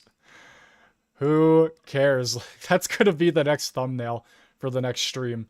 Saving that one. I'm going to bookmark it and save it for later. This one's great. This one's great. Libtards, cost of living, housing crisis, broken immigration, rising crime, drug epidemic, federal deficits, high taxes, healthcare strain, U.S. trade war. Who cares? Who cares? That's going to be it going forward. Movement. Nor have we forgotten what Canada and its Prime Minister at the time did. Yes, the Quebec dogs barked. I'm one of them. And I will continue to bark for so long as justice isn't rendered for Louis Riel and for the Mites of Rivière Rouge. And that goes through quick. Depending on what time that emergency debate is, I might have to go live. I don't know if I will. But if it's 5 p.m., 6 p.m., I might have to go live again later down the road today. We'll have to see, though. This past weekend, Mr. Speaker, I had the opportunity to join the Hants County 4-H for their celebration of achievement of members all across the county. And let me say, what a tremendous representation of a program that is community-led, that gives our youth the skills that, of course, support agriculture, but skills that serve in a whole host of capacities for their future career. I specifically want to recognize a number of individuals, Mr. Speaker, that competed at the Royal Agricultural. The Conservatives 14 minutes ago on their website, on their own website, just put this one up. Does Carty care? I was looking for the emergency debate. I was looking to see if it had a date or not, or a time period, and that popped up. Wow. Agricultural winter. Congratulations to all 4-H They're members. quick. The honourable member for Souris Moose Mountain. Canadians are a nation that feeds the world, yet more and more families can't afford to feed themselves. That contradiction should trouble every person in this chamber, because food inflation isn't an accident of global forces. It's the direct result of decisions made by this Liberal government. Under the Liberals, food prices have risen nearly 40% faster in Canada than they have in the United States. In just 1 year, beef has risen 16%, carrots 11%, coffee a staggering 34%. Even baby formula has risen 6%. At the very moment that Canadians needed relief, the Liberals chose to hike the industrial carbon tax, increasing the cost of food, fertilizer, fuel, and transportation and farm equipment. The result? Higher bills at the checkout and rising anxiety at the kitchen table. The most expensive government in Canadian history has delivered the most expensive groceries in Canadian histories. Canadians are demanding a government that makes life more affordable, and only Conservatives will deliver. The honourable member for Port Moody, Coquitlam. Mr. Speaker, today on International Day for the Elimination of Violence Against Women, our government is clear. Violence against women must end. Too many women still live in fear. Too many children grow up in homes marked by abuse, and this is unacceptable. In Port Moody and Coquitlam, I thank Tri-City Transitions, the Soar Optimist warm place for women, and Share Family and Community Services. They are lifelines. They offer shelter, they offer support, and they offer hope. To the women who bravely step forward and to those who walk beside them, we honor your courage. Our government is investing $224 million over 5 years to prevent gender-based violence and expand survivor supports. We will not stop until every woman can live free from violence. The honourable member for Aurora Oak Ridges, Richmond Hill. Mr. Speaker, hardworking Canadians are struggling, lining up at food banks and paying eye-wateringly high Liberal taxes. You know who isn't struggling, Mr. Speaker? The Prime Minister, his corporate elite buddies, and Brookfield. As Canada's #1 tax dodger, Brookfield avoided paying $6.5 billion in taxes. That's enough to buy a week's worth of groceries for every single Canadian, Mr. Speaker. In case Brookfield's tax dodging wasn't enough, now this Prime Minister is handing them Canadian taxpayers' hard-earned money. We learned that the European Space Agency received a $500 million contract. What was hidden was that 50% of the Harwell campus, where the European Space Agency is located, is owned by, you guessed it, Brookfield.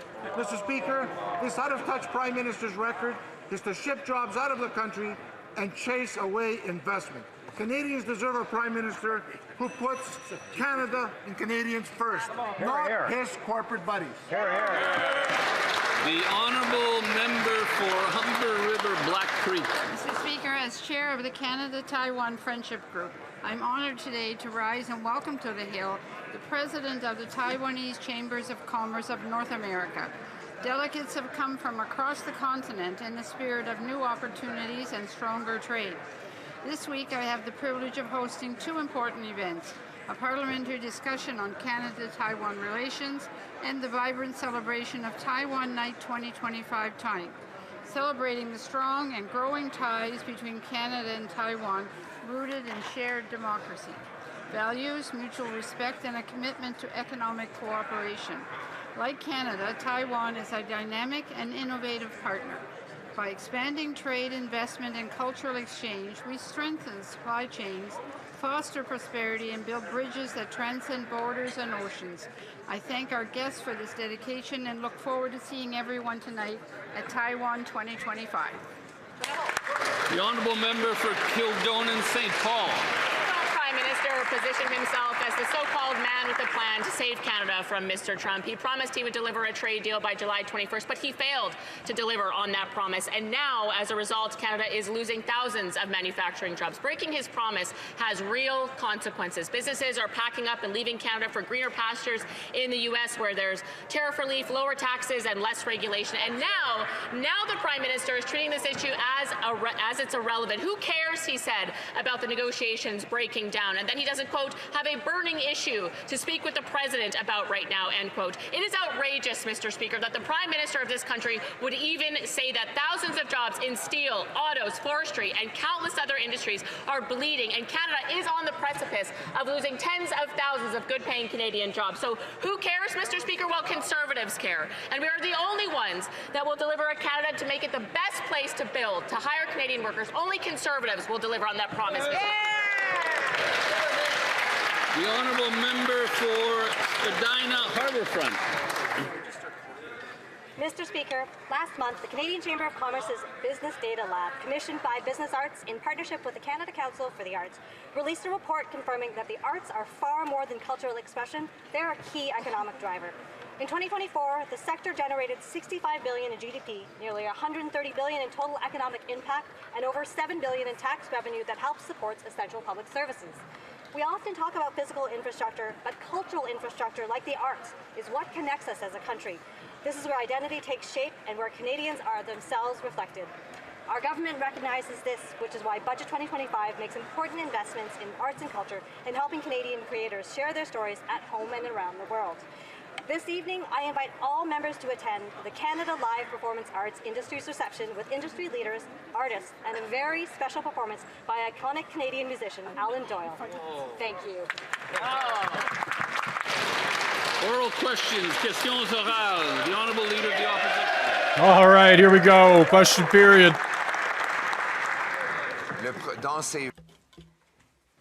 Mr. Speaker, in his 28 trips, this Prime Minister hasn't been able to reduce a single foreign tariff on Canada. But he has managed to find gains for Brookfield. A few days after he met with President Trump, the president signed an agreement to buy $80 billion worth of nuclear products from Brookfield. Meanwhile, the Prime Minister is spending millions of dollars for a special project in Europe on the Brookfield campus. Why is it that every time the Prime Minister goes abroad, Canadians get poorer, but Brookfield, his business, gets richer? The Right Honourable Prime Minister. Oh my God, he's actually here. Holy crap. Monsieur le Président, comme d'habitude.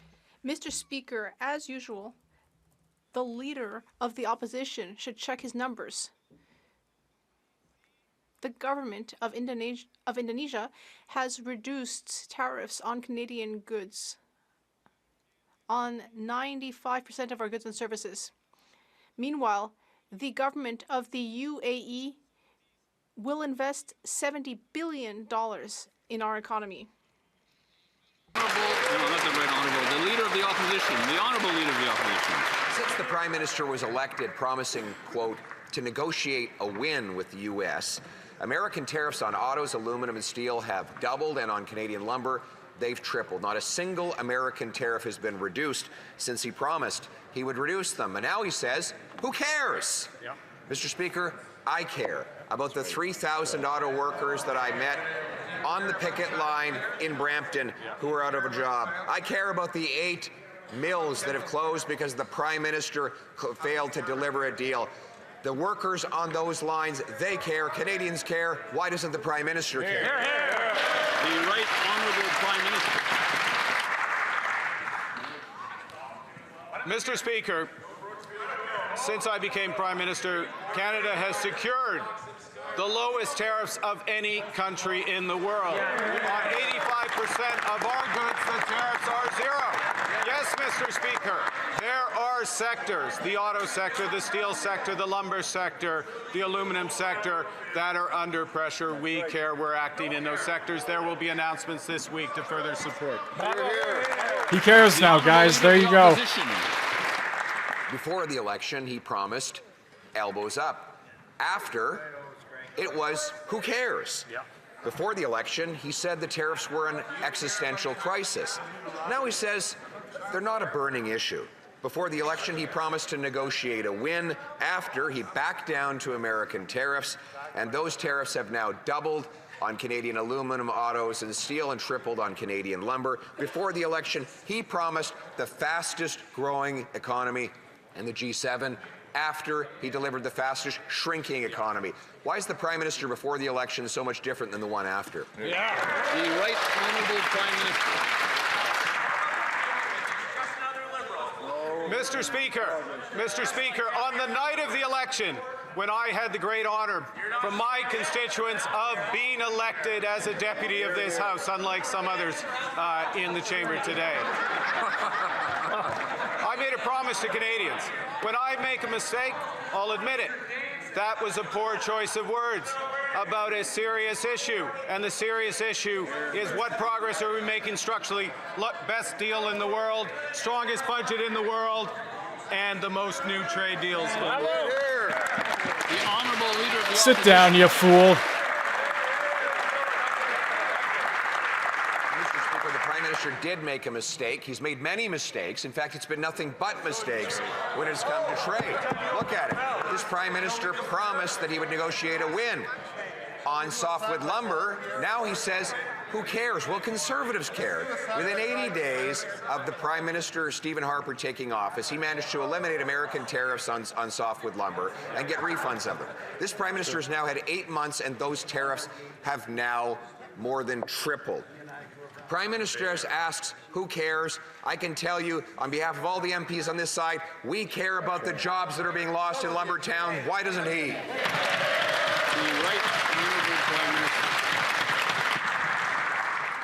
Minister. Mr. Speaker, this government cares about creating jobs in this country. That's why we proposed a budget before this House that catalyzes $1 trillion of investment over 5 years. The member opposite and his colleagues, those who could make it into the room, voted against that budget, voted against Canadian workers, voted against Canada's future. We believe in this country, Mr. Speaker, and we are building it. Hear, hear. The Honourable Leader of the Opposition. Well, Chinese, American, Indian, and other tariffs have only gone up since the Prime Minister began his 28-trip journey around the world. He hasn't had a single solitary win. In fact, the only wins he's had are for Brookfield. Just days after he met with the president, Trump signed on to $80 billion of nuclear purchases from Brookfield. And then he gave $500 million of our tax money to the European Space Agency located on Brookfield's campus. Why is it that whenever he spends his time and our money, Canadians end up poor and he and Brookfield end up richer? The Right Honourable Prime Minister. Mr. Speaker, not for the first time, the Leader of the Opposition needs to check his numbers. That's right. The government of Indonesia is reducing tariffs on 95% of Canadian goods. Wow. Canada has the best deal with the United States. 85% of our goods are tariff-free. Wow. The United Arab Emirates is just confirmed that they want to invest $70 billion in this country. Wow. They believe in Canada's future. Why don't the members of The Honourable Leader of the Opposition.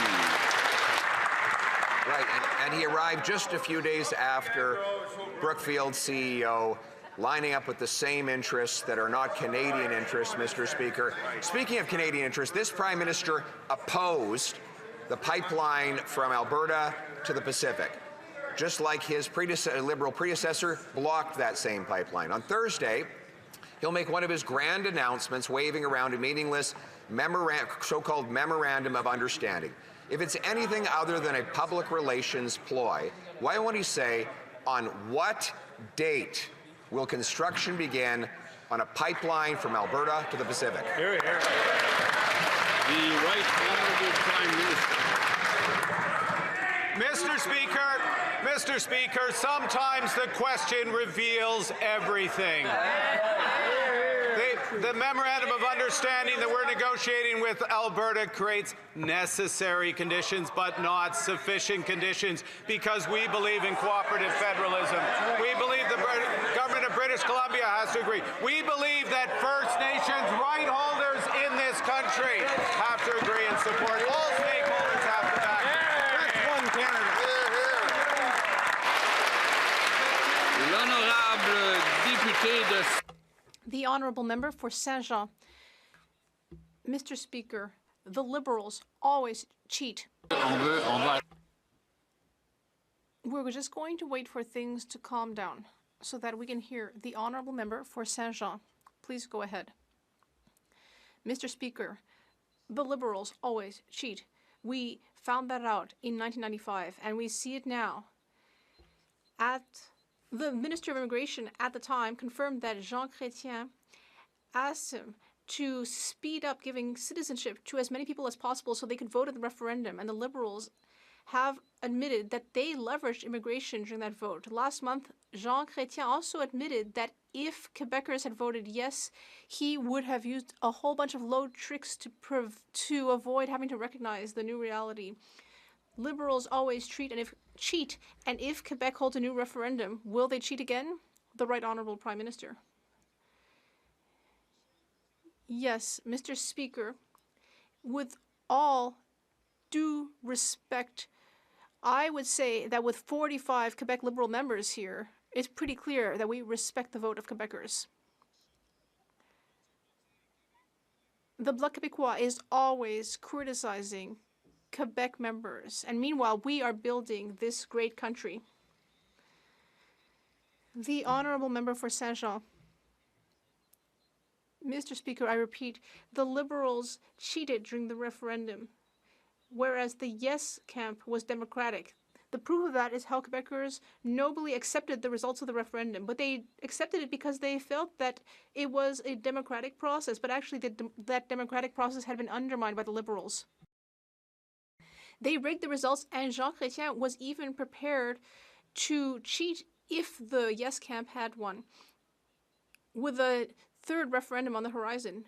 Will the Federalists finally debate democratically instead of using cheating and scary stories? The Right Honourable Prime Minister. Mr. Speaker,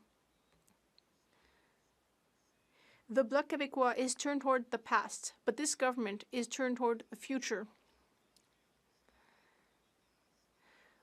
with confidence, boldness, and ambition for Quebec and Canada. L'honorable député du Lac-Saint-Jean. The Honourable Member for Lac-Saint-Jean. Mr. Speaker, a lot of people have to wait for years to be granted citizenship, while Ottawa twiddles its thumbs. But now we know what the Liberals are up to. We know that if there were just a referendum in Quebec, Ottawa would suddenly take action. Imagine the conversation. Oh, you want us to process your file more quickly? Okay, great. But you will vote against the referendum to thank the good old Canadian government. How is it that Canada's immigration system is always broken except when there's an opportunity to harm Quebec? The Right Honourable Prime Minister. Mr. Speaker, Oh, Carney's upset. The Bloc Québécois is trying to scare us. Canada attracts the best people in the world. And all Canadians and Quebecers want to build this great country with our government. The Honourable Leader of the Opposition. Mr. Speaker, the Prime Minister apparently hasn't read our Constitution, which indicates that the federal government alone has jurisdiction over pipelines that cross borders. Let me quote 9210. Federal jurisdiction applies to works and undertakings that connect one province to another or extend beyond provincial limits. In other words, it is exclusively the federal government's decision on whether to approve a pipeline. It was this federal government that blocked the last pipeline. So can he confirm, once and for all, is he deciding unilaterally to give veto to NDP BC Premier to block a project that Canada needs? The Honourable Government House Leader. Mr. Speaker, last week we talked about that big, long, giant pipeline of hot air that animated the country for 10 years during the government of which that member was a member. Not a single milliliter of oil reached Tidewater under the Harper era. In a Liberal government, oil exports have increased. Oil exports to Tidewater, thanks to the purchase of the Trans Mountain Pipeline, have increased.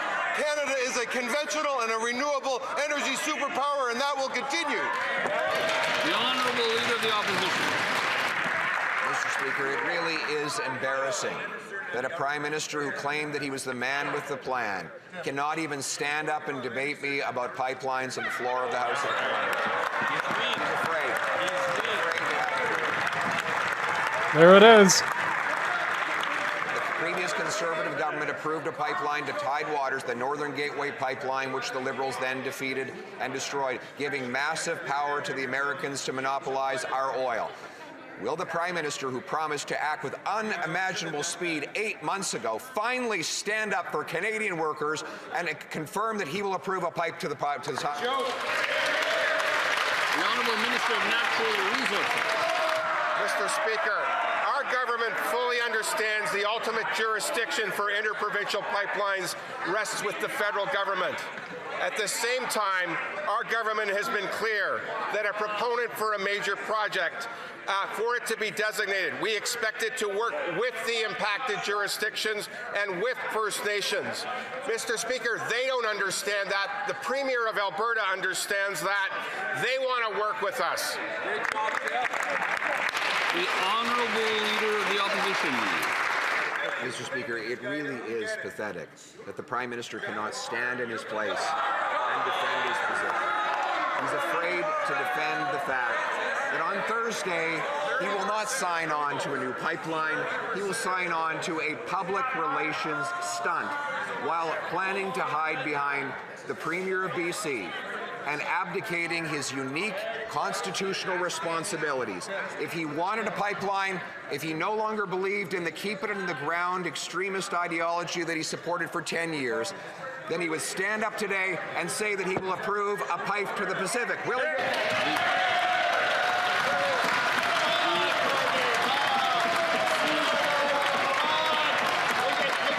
The Honourable Minister of excuse me, we haven't given the green light yet to answer the question. I'm waiting for it to get a little quieter. Yeah, like the Honourable Minister of Natural Resources. Mr. Speaker, the Leader of the Opposition doesn't seem to understand how to get a pipeline built. The Premier of Alberta does. Is working with this government to build Canada strong, Mr. Speaker. Of the Opposition. Speaker, the question was for the Prime Minister. He's here in Ottawa today. He has the ability to stand up and state his position. He claimed that he was going to act with unimaginable speed.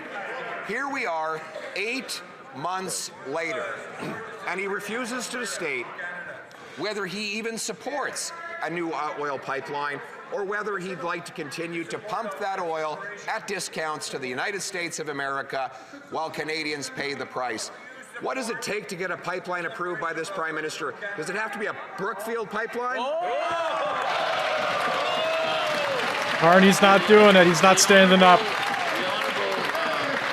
What a weasel. Mr. Speaker, natural resources projects, interprovincial resource projects, there are indeed a great deal of those. The federal government has a unique role and must ensure that our obligations to First Nations, our obligations to other provinces, to communities, to consulting are present and those conditions are met, and then we are able to proceed. The Leader of the Opposition, now that he's standing right there, may want to stand up and say what part of that process would he not respect, Mr. Speaker? Honourable Leader of the Opposition. I don't respect the idea of standing in the way of Canadian energy workers and giving our oil to the Americans at a discount. What we would do is get the government out of the way and get the project built. The Prime Minister has the unique constitutional opportunity to do that. Section 9210 of the BNA Act makes it exclusively a federal decision. This Prime Minister is hiding under his desk rather than answering the question. 8 months after promising that he would take unprecedented action with unimaginable speed, he's done nothing. Why doesn't he get out of the way? The Honourable Government House Leader.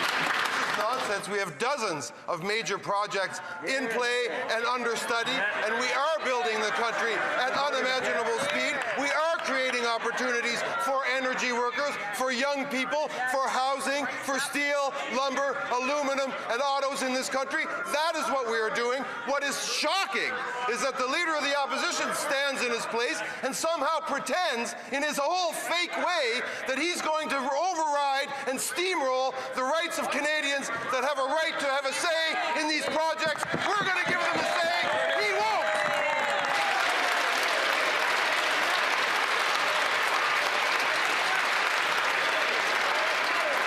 The Honourable Leader of the Opposition. While the Prime Minister hides under his desk, he puts up his House Leader to rant and rave and pump his fists in the air.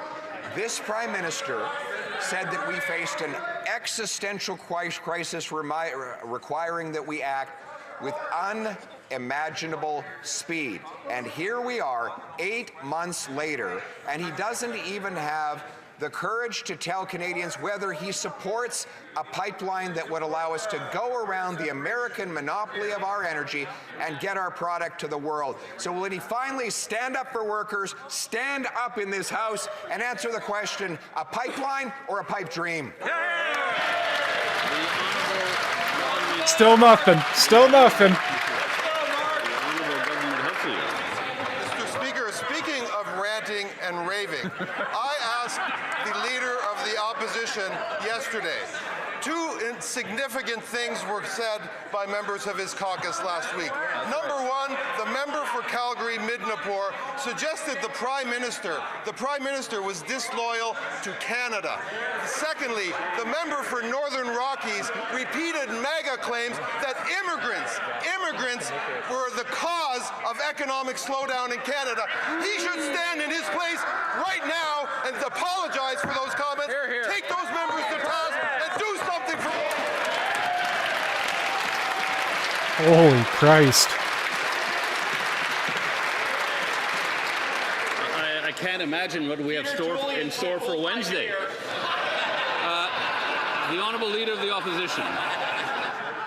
Mr. Speaker, it's not us that question the loyalty of the Prime Minister. He's the one that is blocking a pipeline that would allow Canada to become energy independent, to reach markets outside of Canada, while he and his company invest in pipelines in the Middle East and in Latin America. He's the one that forces Canadians to spend more on taxes than on food, clothing, and shelter combined, while he stashes his cash in a Bermuda tax haven above a bicycle shop. So if he wants to say that he's Canada first, why doesn't he stand up in this House and start acting like it? Honourable Minister of Jobs and Family. The Building Trades Union, the Canadian Labour Congress. He's too busy checking his shares. They've gone up.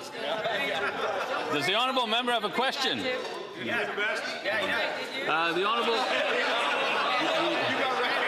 Honourable Minister of Jobs and Family. Mr. Speaker, the Building Trades Union, the Canadian Labour Congress, the Leona Union, Mr. Speaker. These are all unions that have praised Budget 2025. And you know why, Mr. Speaker? Because they make historic investments in the major infrastructure projects that are going to create great jobs all across this country. Whether it's supporting Canadians through things like the Canada Child Benefit, indexing it to inflation, whether it's creating jobs and helping people get the skills to take them. Mr. Speaker, these Conservatives vote against Canadians every single time. Canadians know better. L'honorable député. Oh, Patty, nobody believes you. Honourable member for Repentigny. Mr. Speaker, it's official. Canada is giving up on fighting climate change. The Prime Minister will announce it Thursday with a whole new dirty pipeline to the West Coast. Another one after Trans Mountain, which cost people $34 billion. And that's not even counting climate adaptation costs. A new pipeline, which thanks to C5 and C15, I will have to interrupt the member.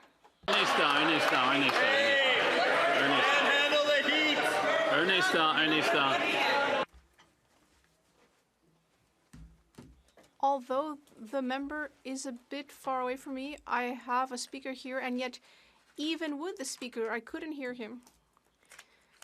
I would like to ask the member for Repentigny to start over from the beginning. Mr. Speaker, I think the Prime Minister doesn't want to hear this question, but it's official. Canada has given up on the fight against climate change. We'll see that Thursday when a new dirty pipeline will be announced, another one. We already have Trans Mountain, which costs Canadian citizens $34 billion, and that's not counting climate adaptation costs.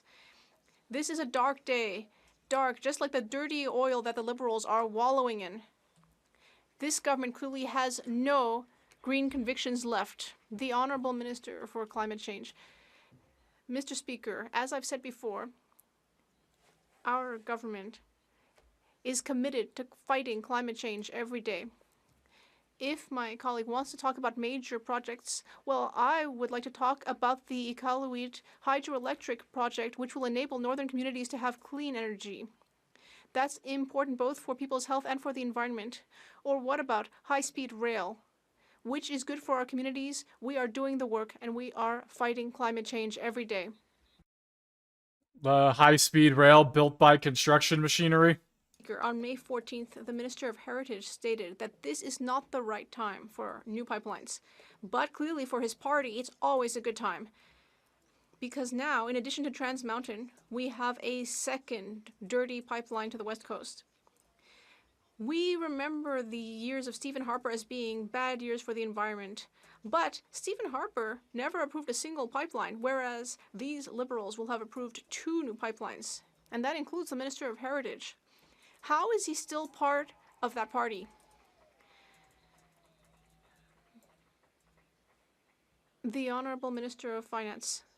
Mr. Speaker, it is quite remarkable to hear members of the Bloc Québécois today when we have created a generational budget which invests in infrastructure, in national corridors, which will enable us to create clean energy projects throughout the country, Mr. Speaker. If I were in the Bloc Québécois, I would be standing up to applaud Budget 2025. But instead, they hid away on the day of the budget. They will have to explain to Quebecers why they are voting against green projects throughout the country. On this side of the House, we will always be there to build Canada strong. The Honourable Member for Charlesbourg-Saint-Charles. Mr. Speaker, just like 30 years ago, the Liberals want to hand out citizenship to just about anyone. In Bill C-12, the Liberals are giving themselves the authority to change temporary resident visa to create permanent visas. They've stated that they could cancel or vary permanent or temporary resident visas, work and study permits, electronic travel authorizations, and other documents. Liberals want to speed up the process to access citizenship. Are they doing that in the interest of Canada or of the Liberal Party? The Honourable Minister of Citizenship, Refugees and Immigration. Thank you very much, Mr. Speaker. This government is focusing on the future. We will reduce temporary residences. We will prioritize economic immigration, and we will also grow Francophone communities. I hope that the Bloc Québécois and the Conservatives will support us in that. The Honourable Member. Mr. Speaker, I hope that the Minister will read her own bill so that she understands what she's doing. Mr. Speaker, she doesn't understand what she's doing regardless of reading the bill, so that probably won't help her. She's geriatric. French means, which in French is, who cares? And now we understand that that's because, well, this morning, Brookfield's chief operating officer stated at a committee that 95% of Brookfield's the big businesses that Brookfield holds are not going to be under the ethics review, which means that the Prime Minister will personally benefit from at least 1,900 businesses. And now we know why he doesn't care about these 3,800 employees in the aluminum sector. The Honourable Government House Leader. Mr. Speaker, these Conservatives keep repeating these empty, completely hollow allegations without a shred of truth to them. It's shocking to hear from my veteran colleague.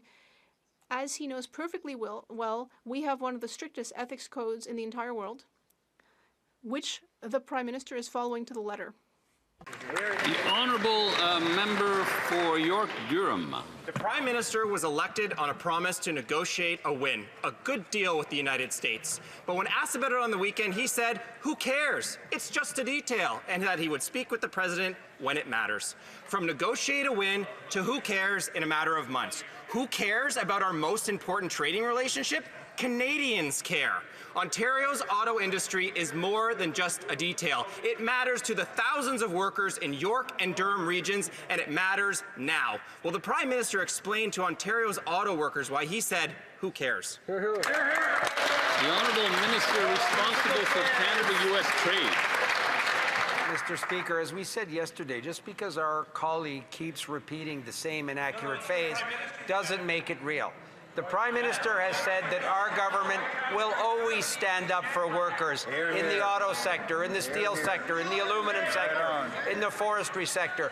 Unlike the Conservatives, Mr. Speaker, our government isn't going to sign just any old deal. We're going to sign a deal that's in the interest of Canadian workers and the Canadian economy, and we're going to continue to support those sectors as we go through these difficult times. Hear, hear. The Honourable Member for Kenora-Kiiwetinoong. The Prime Minister proclaimed himself the so-called master negotiator when it came to dealing with the Americans, Mr. Speaker. He promised to negotiate a win by July 21st. Now, months after failing to do so, he says, who cares? Well, Mr. Speaker, I can tell you who cares. Conservatives care, and the workers, the sawmill workers in Ear Falls, hundreds of which who have lost their jobs, they care, Mr. Speaker. So will the Prime Minister look at those workers and tell them who cares? The Honourable Minister of Natural Resources. Mr. Speaker, we care about the forestry industry. That's why we've announced $1.2 billion in support for the industry.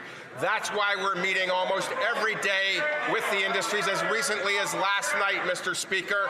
And we have good news for the opposition. There will be new supports coming this week for the forestry product sector.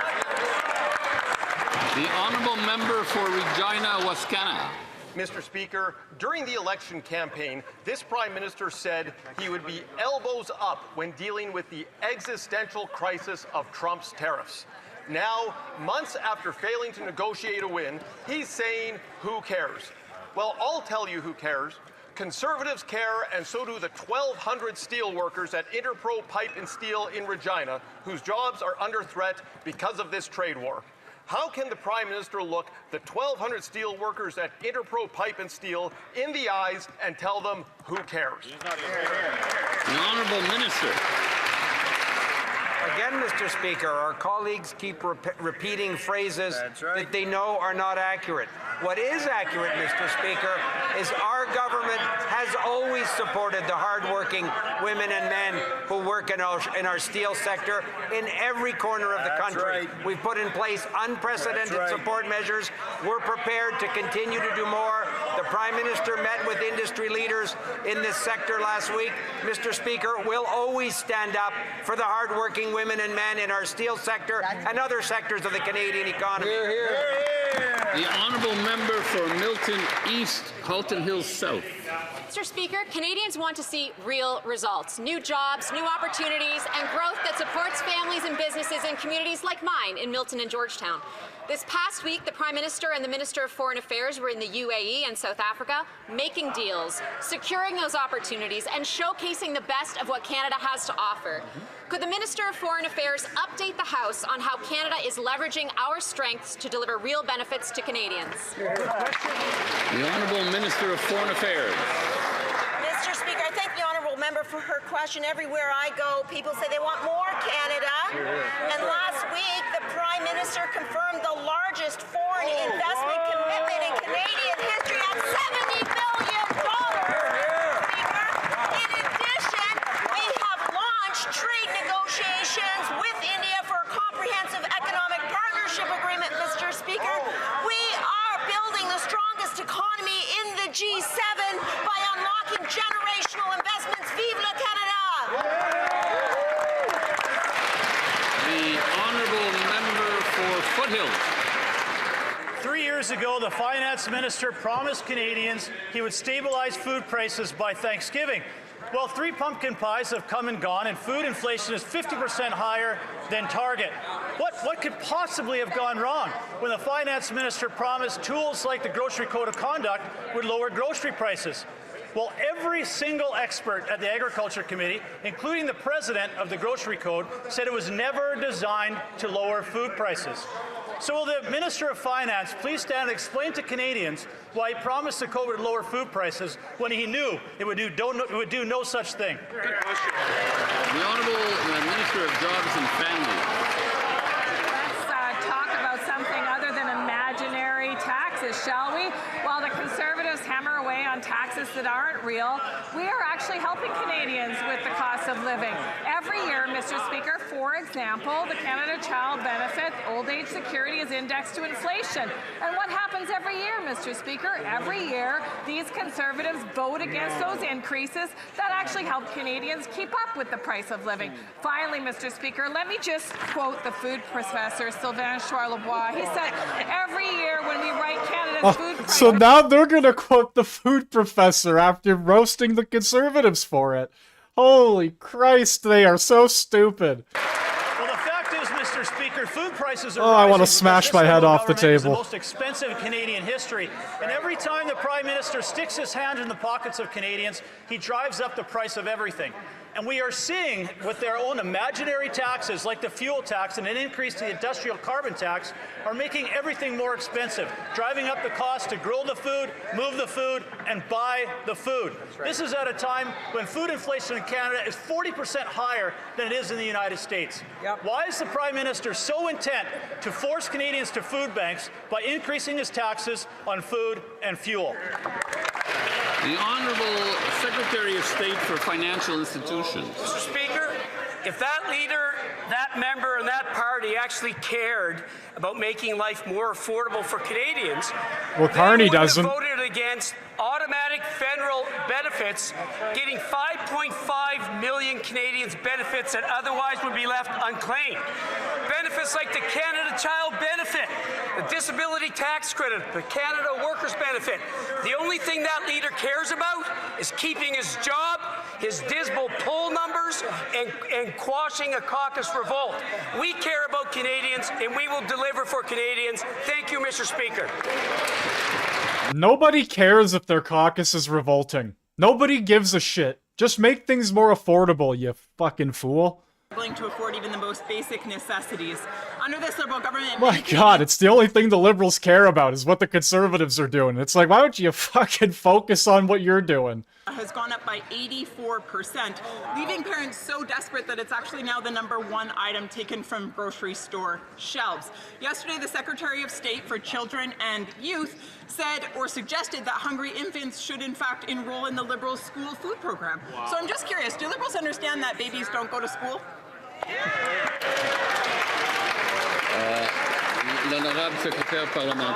The Honourable Parliamentary Secretary to the Minister of Agriculture and Agri-Food. Mr. Speaker, we all want the best solution to drive down the price of food, and that's why we're working on real facts. My colleague mentioned the Agriculture Committee. Well, let me quote you the VP of Costco and other grocers, but he said, and I quote, "What drives the price of food? It's the first item is the commodity itself. With a bad crop, the price goes up. With a good crop, the price goes down. It has nothing to do with any policy, Mr. Speaker. We want solution. In order to drive down the price of food, we have to support our farmer with climate resilience, Mr. Speaker." The Honourable Member for Lethbridge. So I guess the answer is yes then. Liberals believe that babies should just go and enroll in a school food program that they offer. It's ludicrous that Liberals are referring hungry babies to a school food program. It's outrageous that in a country like Canada, parents are having to make the decision between paying their bills and being able to afford the basic necessities of life for a baby. This is literally life and death, and these Liberals stand over there and shrug their shoulders. When will the Prime Minister stop his inflationary spending and make life affordable for Canadians again? The Honourable Secretary of State for Children and Youth. Thank you, Mr. Speaker. I think we understand that any parent struggling to feed their child is one parent too many. My colleague opposite knows that Canada has historically relied on imports of baby formula, which means Canadians have been impacted by external pressures. As a country, we do have to move from... What the hell is she wearing? Now, that the Canada Child Benefit, which members opposite continue to vote against in budget after budget, puts up to $8,000 tax-free in the pockets of parents. Wow. This will help with the cost of baby formula. Thank you. The Honourable Member for Lévis-Nobinière. Mr. Speaker, this Liberal government is the costliest in Canadian history. Every dollar the Prime Minister spends comes directly out of Canadians' pockets. The government allowed the National Research Council of Canada to spend over $60,000 of public money on patio furniture at a time when people are struggling to put food on the table. Mr. Speaker, everyone likes to soak up some sun, but the government should not be doing so at the expense of taxpayers. When will this Liberal government stop throwing money out the window and onto patios? The Honourable Parliamentary Secretary to the Minister of Industry. Nous attendons de toutes les organisations gouvernementales. We expect that all government or organizations follow the required procurement process. Our government evaluates all organizations and assesses possible savings. Meanwhile, I know that the Research Council does a lot of important work for Canada and its growth. The Honourable Member for Lévis-Lobinière. Mr. Speaker, Food prices have risen nearly 40% faster in Canada than in the United States, according to the Parliamentary Budget Officer, who the Liberals want to dismiss in the near future. Hidden taxes will drive up gas prices by up to 17 cents a litre. Mr. Speaker, the Liberals could have brought down food costs for Canadian households. Why is the Prime Minister sticking with a hidden tax of 17 cents a litre on fuel, which makes food even more expensive? The Honourable Parliamentary Secretary to the Minister of Agriculture and Agri-Food. Mr. Speaker, we are looking for solutions to bring down food prices. But you know, Mr. Speaker, real solutions are based on real facts. Last week at the agriculture community, we heard from the Costco CEO, and he told us that what drives up food prices is the impact of climate variations on harvests. When it's a good year or a good harvest, food prices will go down, but if it's a bad year, prices will go up. For Newmarket Aurora. This Liberal government is the most expensive in Canadian history. A father in Newmarket who is an engineer said to me, we cannot cover the living costs. I can only pay for the mortgage, utilities and taxes. Food, transportation and insurance, well, that's out of pocket. And while Canadians struggle, the Liberals keep a punishing fuel tax that adds up to 17 cents more per litre at the pumps, hiking the cost of parents driving to work, of the farmers, and the truckers who bring the food to our shelves. So why is this Prime Minister clinging to this fuel tax and doubling down on reckless inflationary spending? The Honourable Minister of Jobs and Family. Mr. Speaker, instead of the members opposite focusing on fake taxes, rather they should support things that actually put a few bucks extra in the pockets of hardworking Canadians. You know, as a former single mother and a person who lived paycheck to paycheck for most of my life, I can tell you that what helps parents, what helps families, is having money in our pockets. And so when we index things like the Canada Child Benefit to inflation, that puts money in the pockets of Canadians. They can then use it to buy the things they need. It's pretty simple, Mr. Speaker, but it's really hard for these Conservatives to understand. The Honourable Member for Newmarket Aurora. Fake, Mr. Speaker. The Liberals say that the cost pressures on Canadians are fake. Here's another note from someone else in Newmarket. As the cost of living increases and our salaries don't, we are being driven into poverty.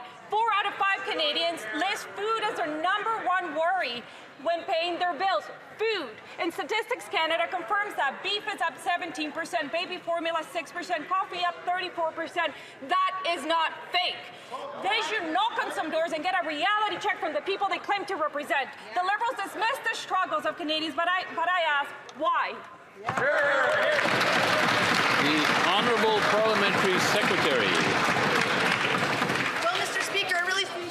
Member opposite Mr. Chance to vote for a tax cut that would have benefited 22 million Canadians, including members in her riding.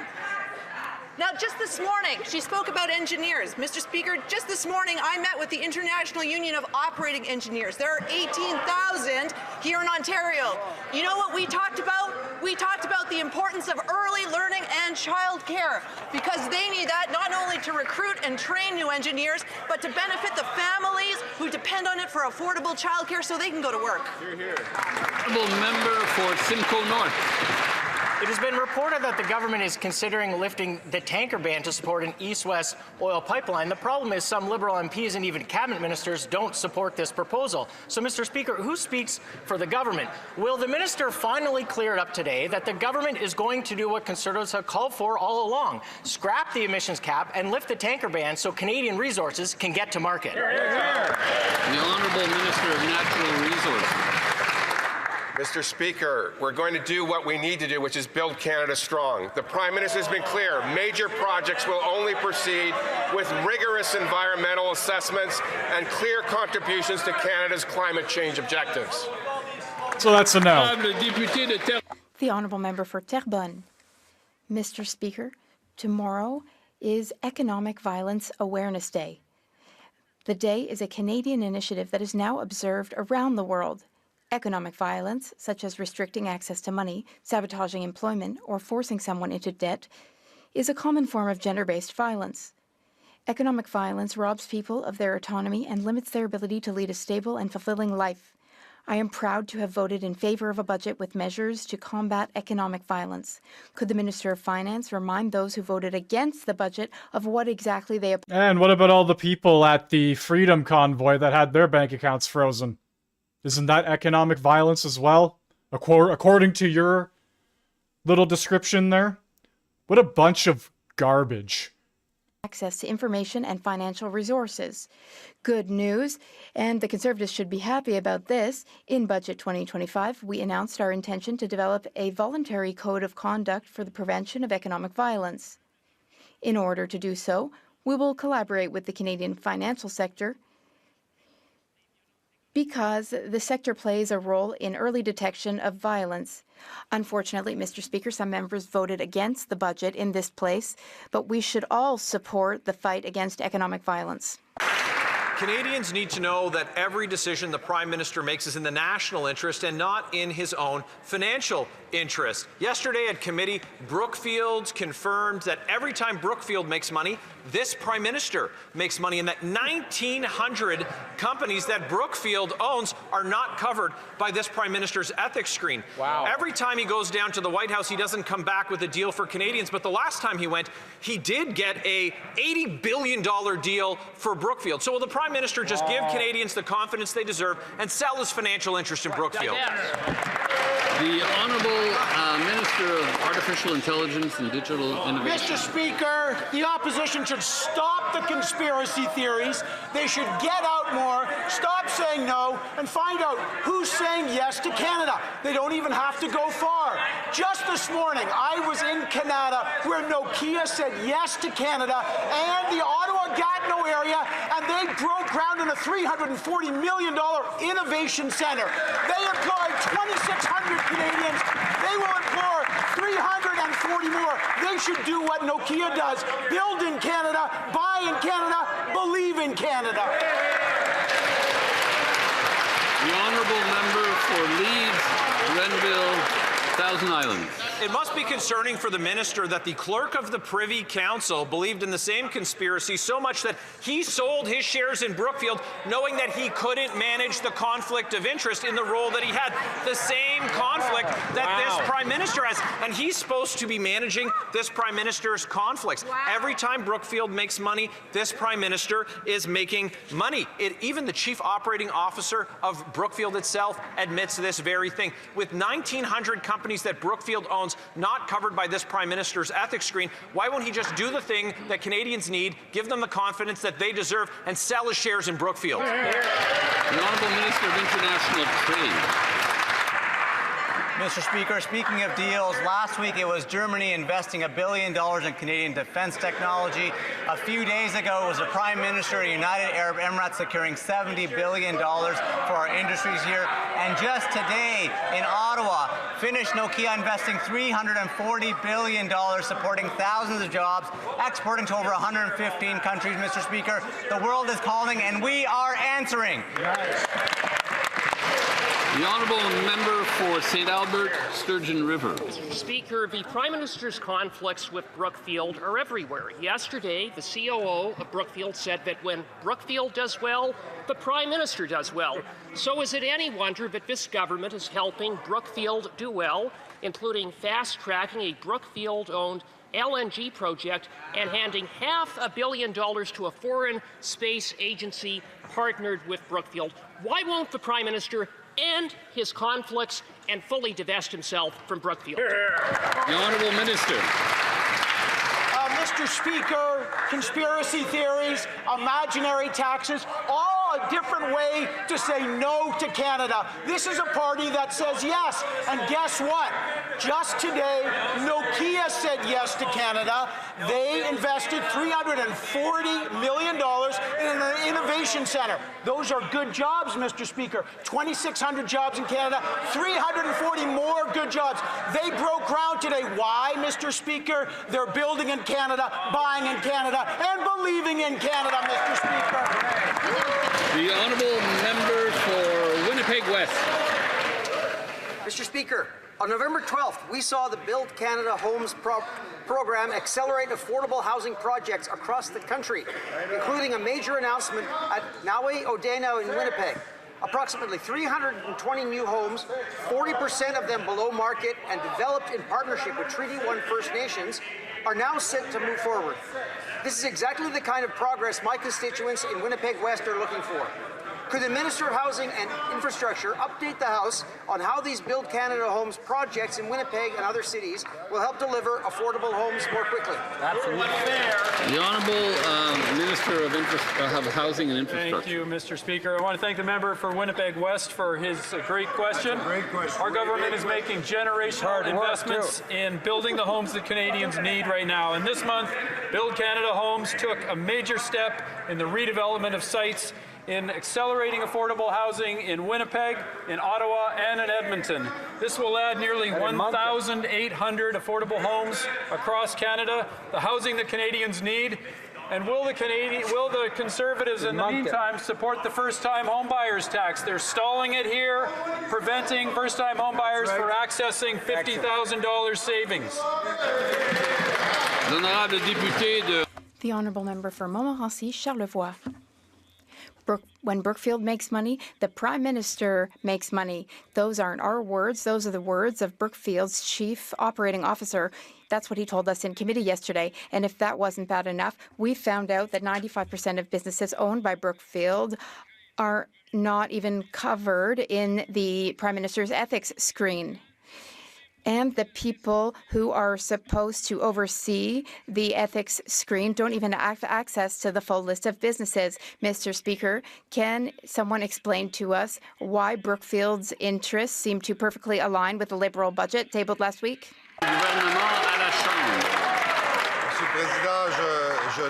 The Honourable Government House Leader. Mr. Speaker, our friends across the way are continuing to enjoy being a bit conspiracist. Now, as the member likely knows full well, the Code of Ethics, which MPs and parliamentarians must abide by, is thorough, and the Prime Minister must follow that Code of Conduct and Ethics.